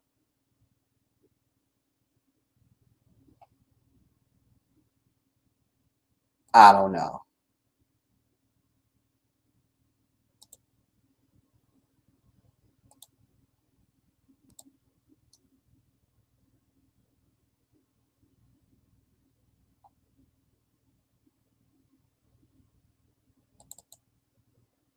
I'm also sick of people using this term unalive. What the fuck is that? Like, they're literally trying to change the way you speak. What is, there's societal vernacular, and then there's cultural vernacular, and there's individual vernacular and vocabulary. And don't let anybody tell you how to fuck to speak, everybody. Like, later for that shit. Black man kills white bitch because he wants to be her. We'll see what this is.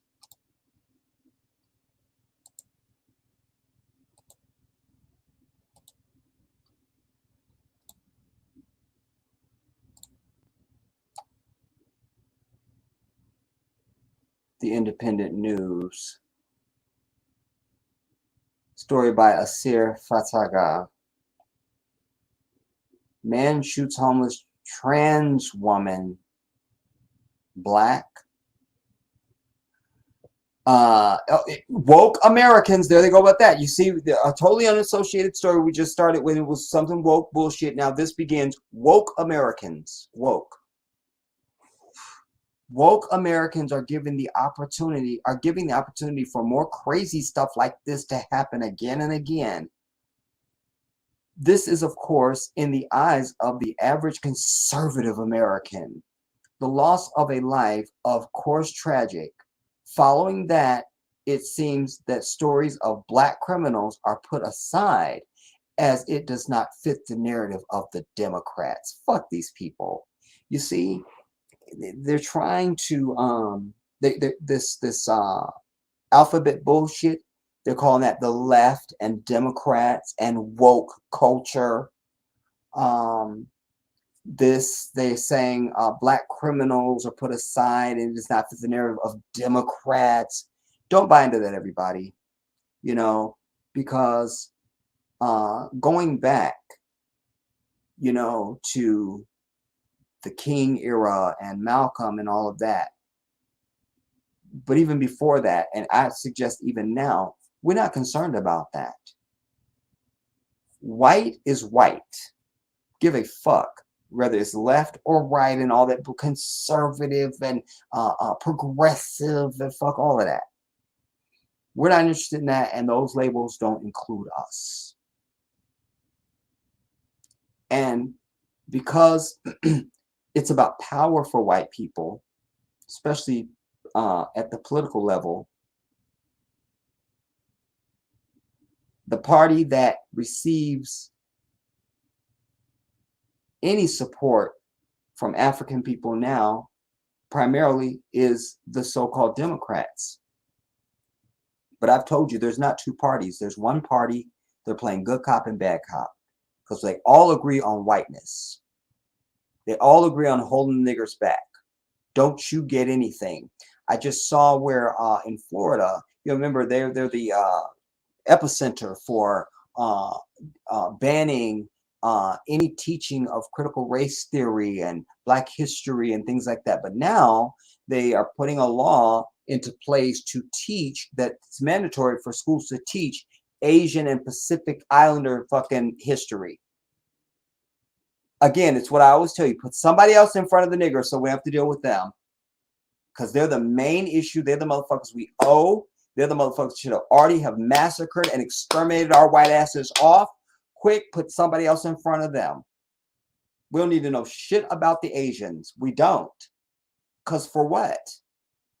We know all we need to know about their ass. They come here, they set up in our community to build their houses, buy their cars, send their kids to school, and live a very cushy life off the black dollar. That's all we need to know. That's your entire history lesson of Asian cultures you need to fucking know in this bitch. Period. The end.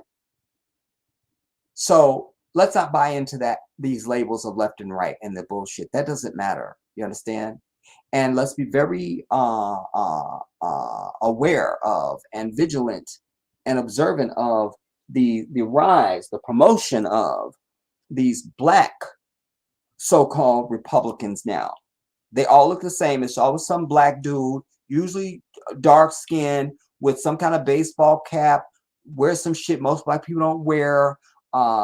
Is up there talking about left and right and the Democrats this and conservatives that, and fuck you, you just a nigga. That's all you is. You feel me? I mean, it's very dangerous, everybody. Damn it.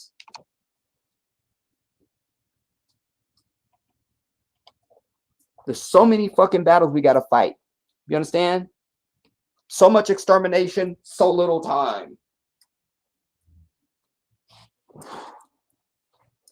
right, I hate this already, but we're going to see. Woke Americans are giving the opportunity for more. Oh, we read that. And so they're saying that the black criminals are put aside as it does not fit the narrative of Democrats. Really?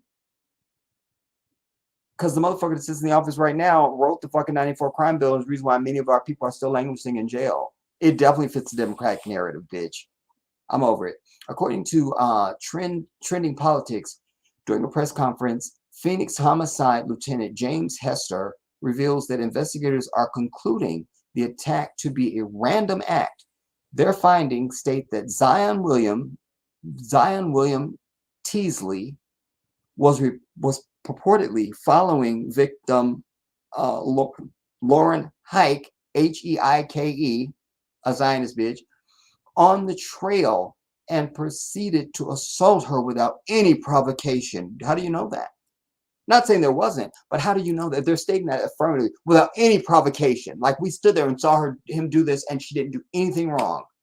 We're right back to the bitch that, well, she served during the COVID crisis and she picked flowers for the elderly neighbor when she was 3. No. Without any provocation. You don't know that. The motive behind this abhorrent act remains a mystery. We just said it's a mystery. Then how could you state affirmatively that there was no provocation? It's a mystery, no provocation. That means you know, but you don't know. Not understanding. During the interrogation, Zion acknowledged his familiarity with the area. Furthermore, frequently visits it, but refuses to divulge specific routes. Subsequently, detectives present Zion with a picture of the Heike bitch, to which he responds by recognizing her. Following that, he confesses that he, quote, desires to resemble her.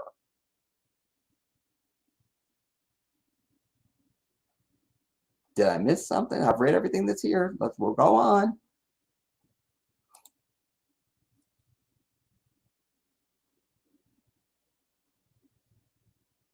Now conservatives, what the fuck does that have to do with anything? Okay, he's getting off easy now. Women's prison. They've not established, they've said things in these 3 paragraphs that don't tell us the foundation of the story or the event. They've not given us on X day, so-and-so saw the white bitch, he was here, she was there, and this is what we believe happened. They've gone right into this political bullshit. Like, we don't have any details of the case at all. Now conservatives claim that he will be sent to a women's prison due to his desire to become one. Unfortunately, this will look bad on people who are actually transgender and will require such treatment. What are the facts of the case, man? People are tired of seeing old white men being president. Okay, this is something else. He had priors and had a good number of charges. Nobody cares. Nobody cares. Furthermore, Twitter users state this is nothing. State that the man knows exactly what he's doing. Following that, he has several prior charges, with which are subsequently gone after his plea deals. Criticisms towards the American justice system are also among those discussing this. It seems that the justice system is against placing dangerous criminals like him behind bars. What are the facts of the case? Conservatives will start if they give a fuck about conservatives. Some users are making sarcastic comments. Nobody cares. What's the facts of the case? What?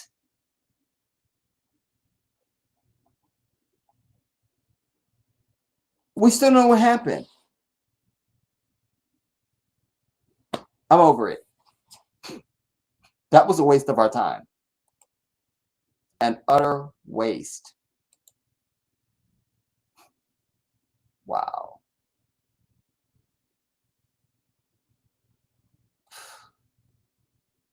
I can't.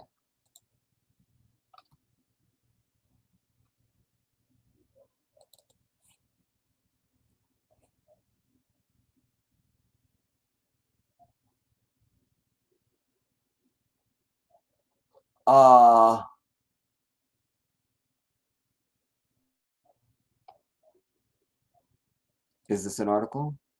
No.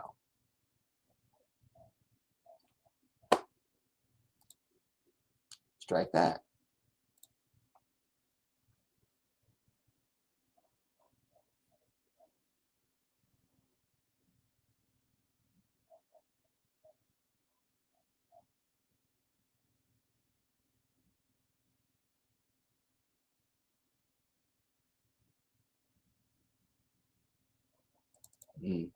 This will be just given the time. We'll see if this one delivers.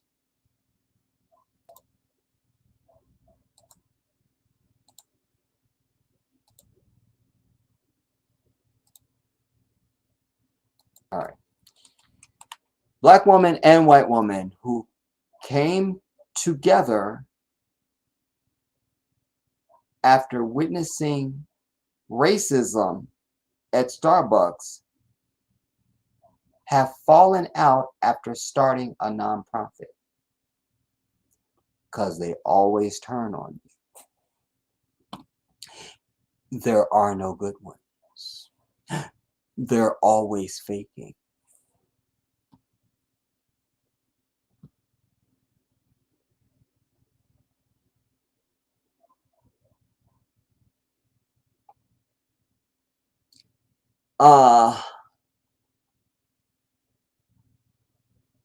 Story by Aria Bell for Blavity.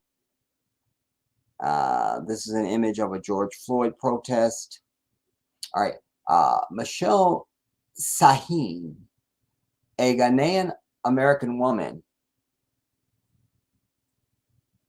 So Smokey Robinson should read that opener.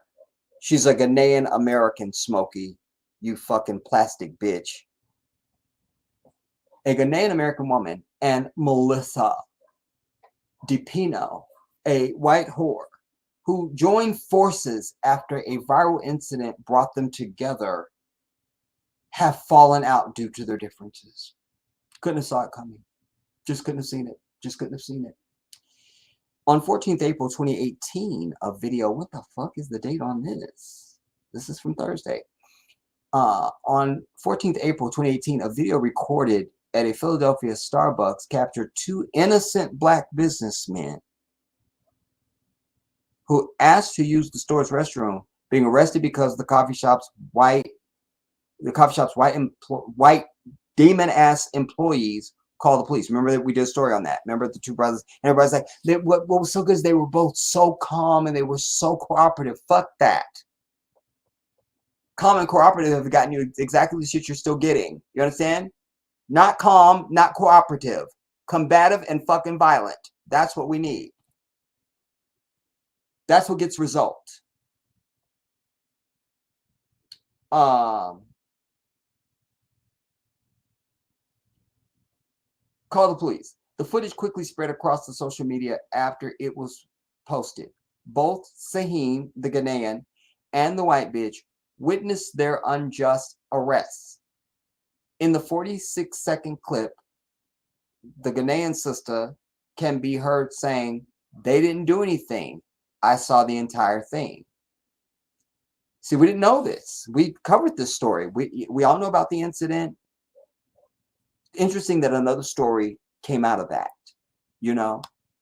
The viral moment changed the future of Starbucks as the business received a ton of backlash to the point that people protested at different locations nationwide, causing the company to close down all its locations for a day to conduct diversity, equity, and inclusion training to its employees to help prevent situations like this from happening again. I want to stop and say this.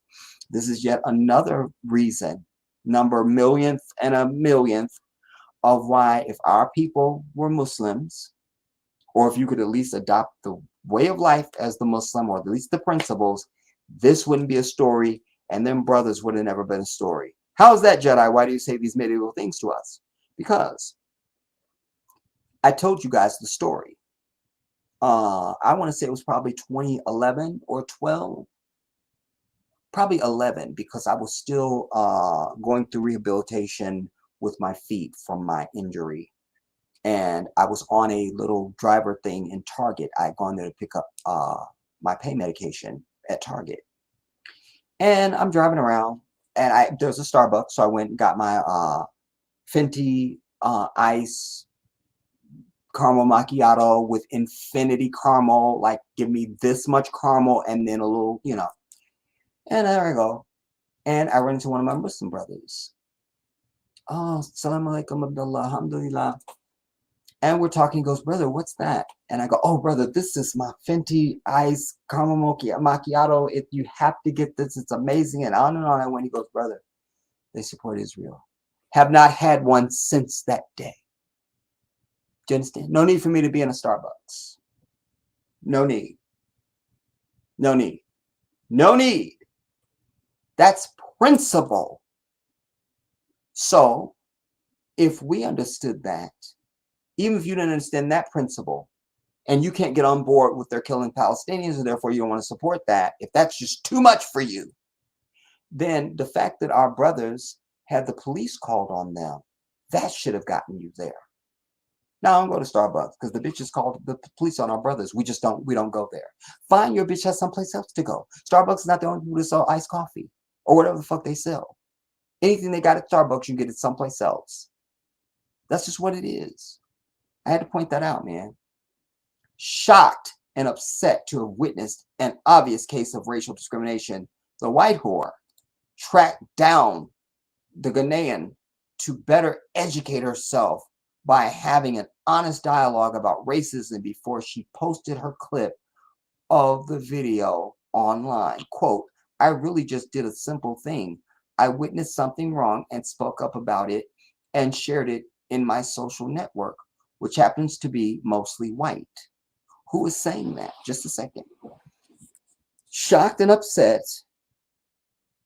the white whore tracked down the sister to better educate herself by having an honest dialogue about race before she posted of the video online. So this is still the white bitch. Quote, "White bitch, I just really just did a simple thing. I witnessed something wrong and spoke up about it and shared it in my social media, which happens to be mostly white. That brought attention to this issue that really happens all the time," white bitch explained to the Los Angeles Times in a 2018 interview. The conversation led to the beginning of a new friendship between our Ghanaian sister and the white whore, who launched Privilege to Progress. Their goal was to provide people with more information surrounding racism within the workplace. Listen, we are overeducating fucking white people. You understand? If they're interested, they need to source and go and learn on their own. There's no educating. Don't take any time to educate them. It's fucking 2023, but it doesn't have to be 2023. How long has the internet been available? Just even that, if you just want to put everything before that as like, oh, the dark ages, you understand? Fine. But there, information is readily and easily available on any topic across anything that's going on in this bitch. Do not waste a single millisecond of your life force ever to educate white people about a fucking thing ever in this bitch. Do you hear me? That's another tactic. They don't know because they don't want to know. In fact, I ran into something else yesterday, everybody. Perfect for this. And I know this to be true because, like I always tell you, you can have a piece of a puzzle and you don't know you're holding it until somebody else brings another piece. You go, ah, that's a true aha. Well, this was the moment. Apparently, there's been some dust up recently because on Jeopardy or Wheel of Fortune or something, I think it was Jeopardy. You know, the fuck is up with this goddamn dog? Shut your bitch ass up.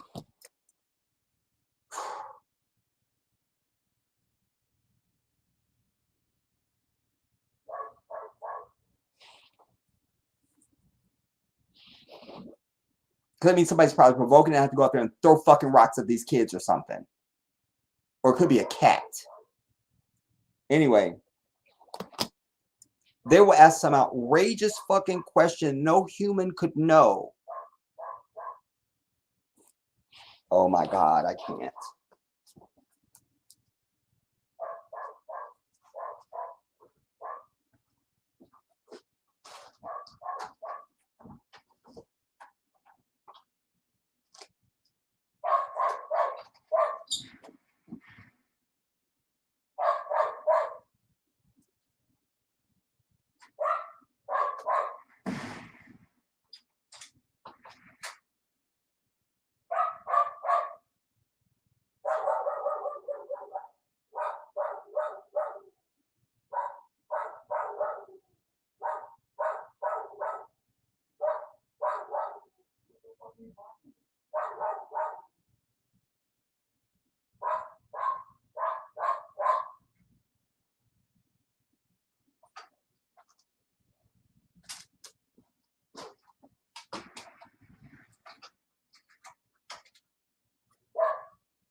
God damn.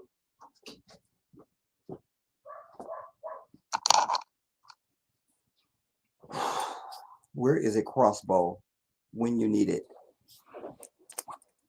So they always know some shit that no earthly human would know.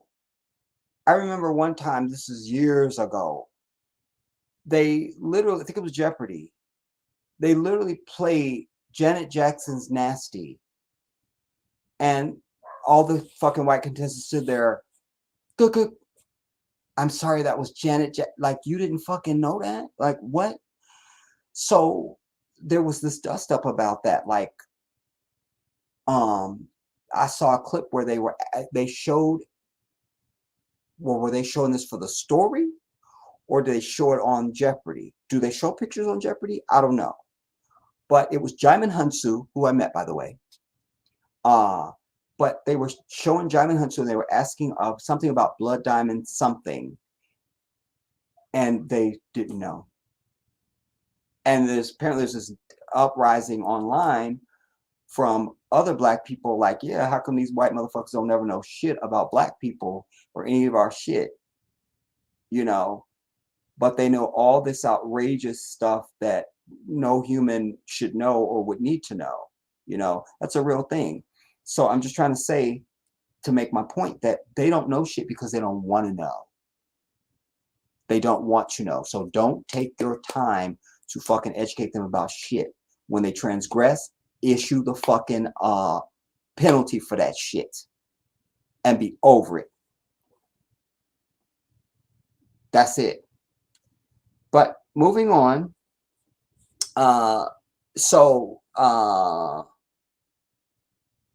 Their goals was to provide people blah, blah, blah, blah, about racism surrounding in the workplace. All right. This led to them becoming one of the go-to resources for major companies, including Google, Spectrum, IKEA, Yale, and the Massachusetts Institute of Technology, especially in light of George Floyd's murder in 2020. Really? You had to go to these two random ass people? I mean, come on. I mean, I can't. Whatever. They even made an appearance on Jada Pinkett Smith's Red Table Talk and MSNBC. White people are tired of hearing their story, or hearing this story, end quote. The Ghanaian sister told attendees at paid engagements. Quote, we're tired of living it too. If you want to see racism dismantled, you have to show up to the conversation, end quote. They like to just hear that shit. Like as if they're learning and they didn't know. Fuck that. That's why I speak in broad, sweeping terms. I indict all of they motherfucking ass for all ills to humanity. Give a fuck. Unfortunately, P2P, which is an acronym for their company, Privilege to Progress, would be short-lived after extended trips to the Ghanaian sister's homeland of Ghana expanded her perspective on what she and the white whore were doing. Through this, she started to feel like she was the power player.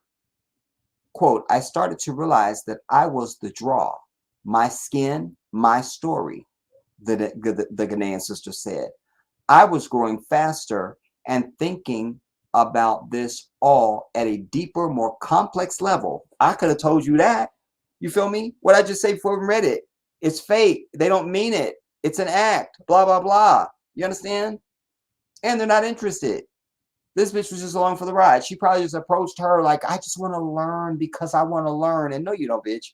And you know, maybe having some exotic black friend or somebody she could communicate with, something sick like that makes me vomit. But this was coming to her senses. Quote, I was growing fast, but I told her the pain I was feeling about how we were making money off of this. Her responses were cold.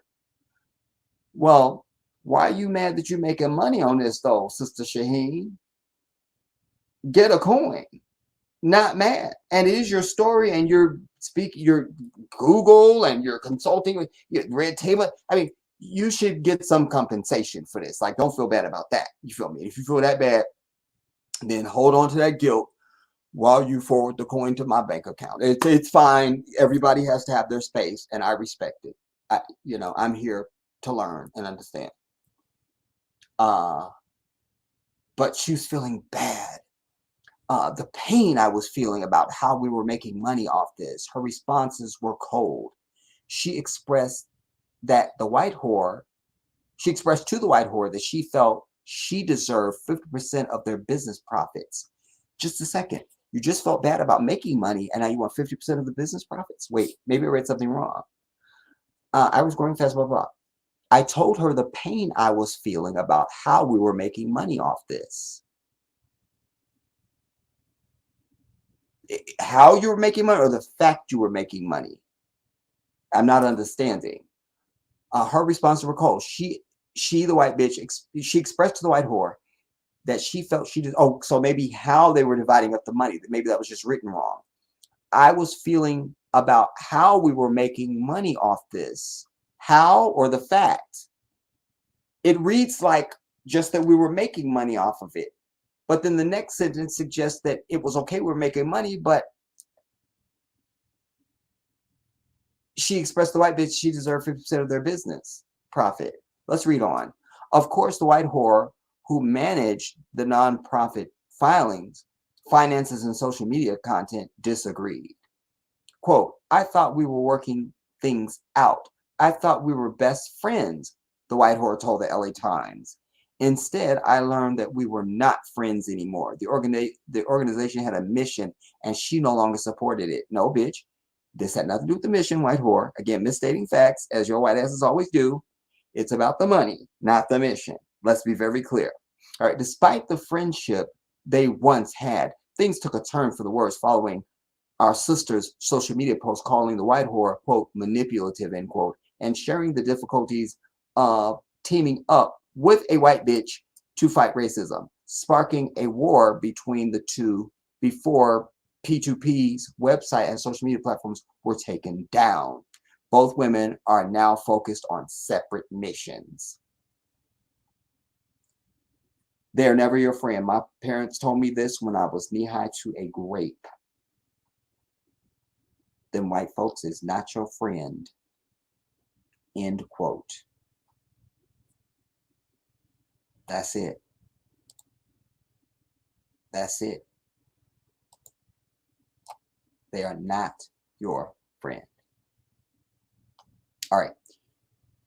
I think we're at 2:22 now, so I think we'll land it here, y'all, because some of the stuff that I'm bringing is not yielding what I thought it was going to yield.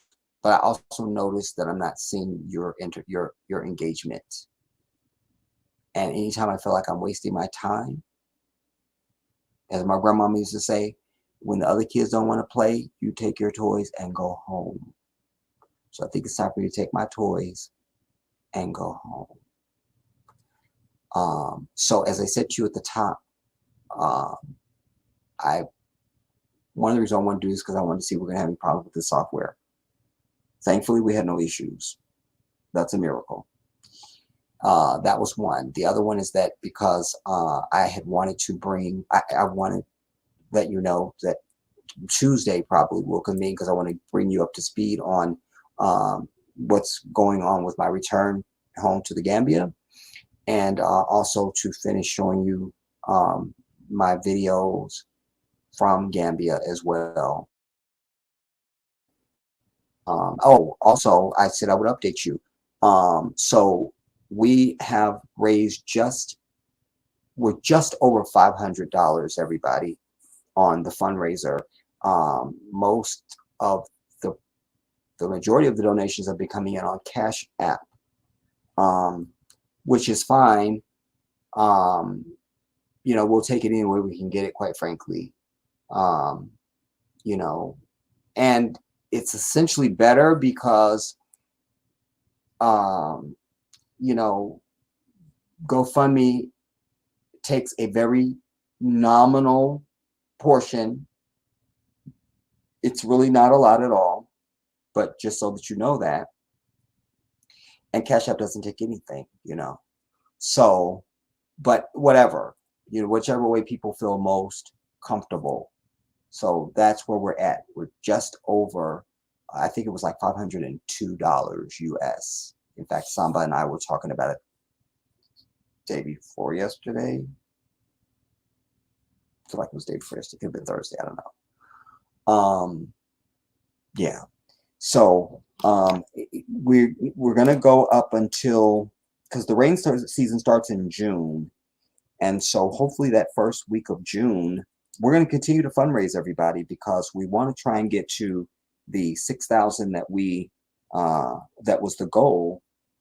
And if you've watched the video that's on the GoFundMe page, a video I produced just for you, you see that I'm discussing with the imam when I'm interviewing him in the very mosque that we're asking you to donate for, how we come up to this number and blah, blah, blah, blah, blah.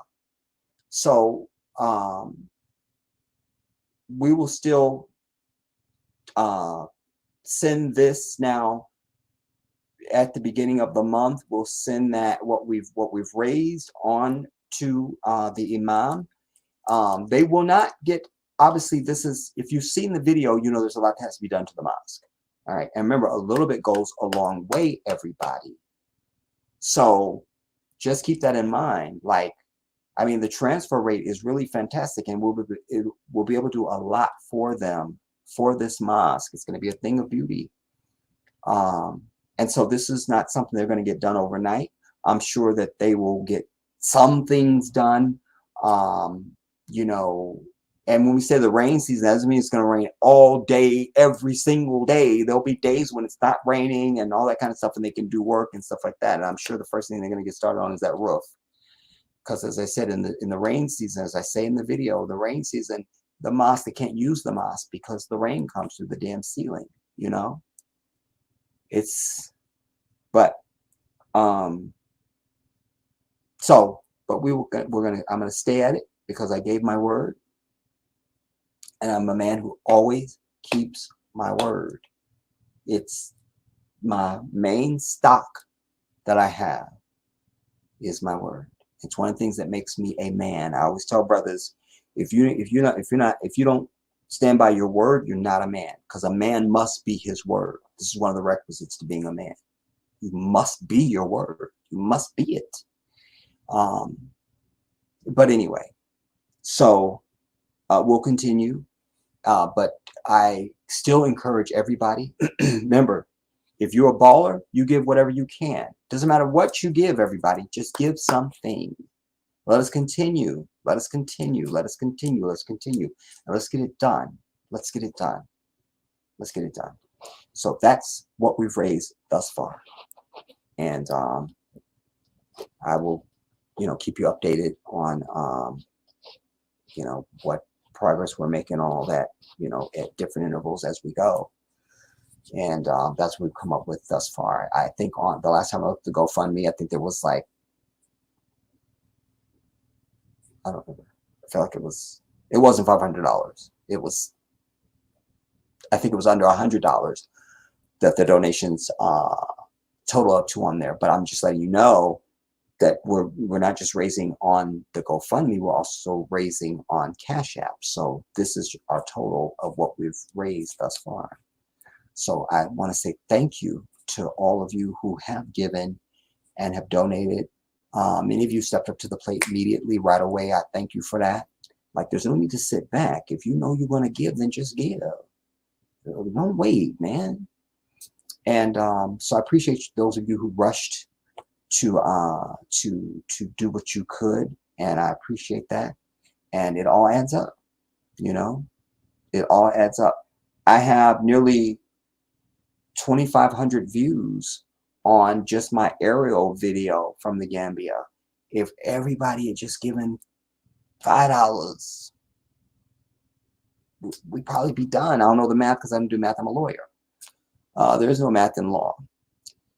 There really is no math in law, though, y'all. Just let your kids know if they're going to law school, there is no math. So,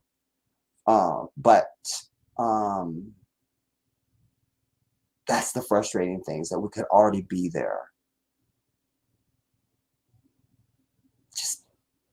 Just get it done and be over it. Why do we have to languish the fuck along? You watching me on something right now, your bitch ass got $1 at least. I know you do. So why aren't you donating it? Why? Why? That's the question. Why? Why? Anyway, thank you guys all who have stepped up to the plate. I appreciate you, and your reward is in this life and in the hereafter. You have to know that. Even if you don't believe it, it's going to be true. So it doesn't matter. You'll still be blessed.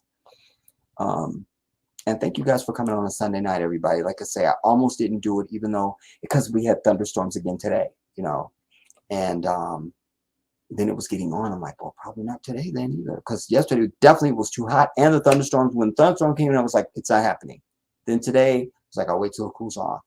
Then the thunderstorms came. I'm like, okay, not today either, And but I wanted to communicate something before the weekend got away. And as I say, I'm going to be very busy tomorrow. And so I'm thinking Tuesday we'll get together over on JEDI Africa. I also want to say shout out new subscribers to the channel. Also, if you're somebody watching me over here and you also have subscribed over on JEDI Africa, welcome to the channels. Good to have you. Thank you so much. And yeah, And I forgot to use the pop-out feature. Yeah. I'll get back into the rhythm of this stream once we use it more often. But I'm glad we didn't have any glitches tonight. Alhamdulillah. So, to the East Coast, I say good night. To Central, I say good night. And to the West Coast, I say good night. I thank you guys all once again for coming. And I will see you soon. This is the JEDI.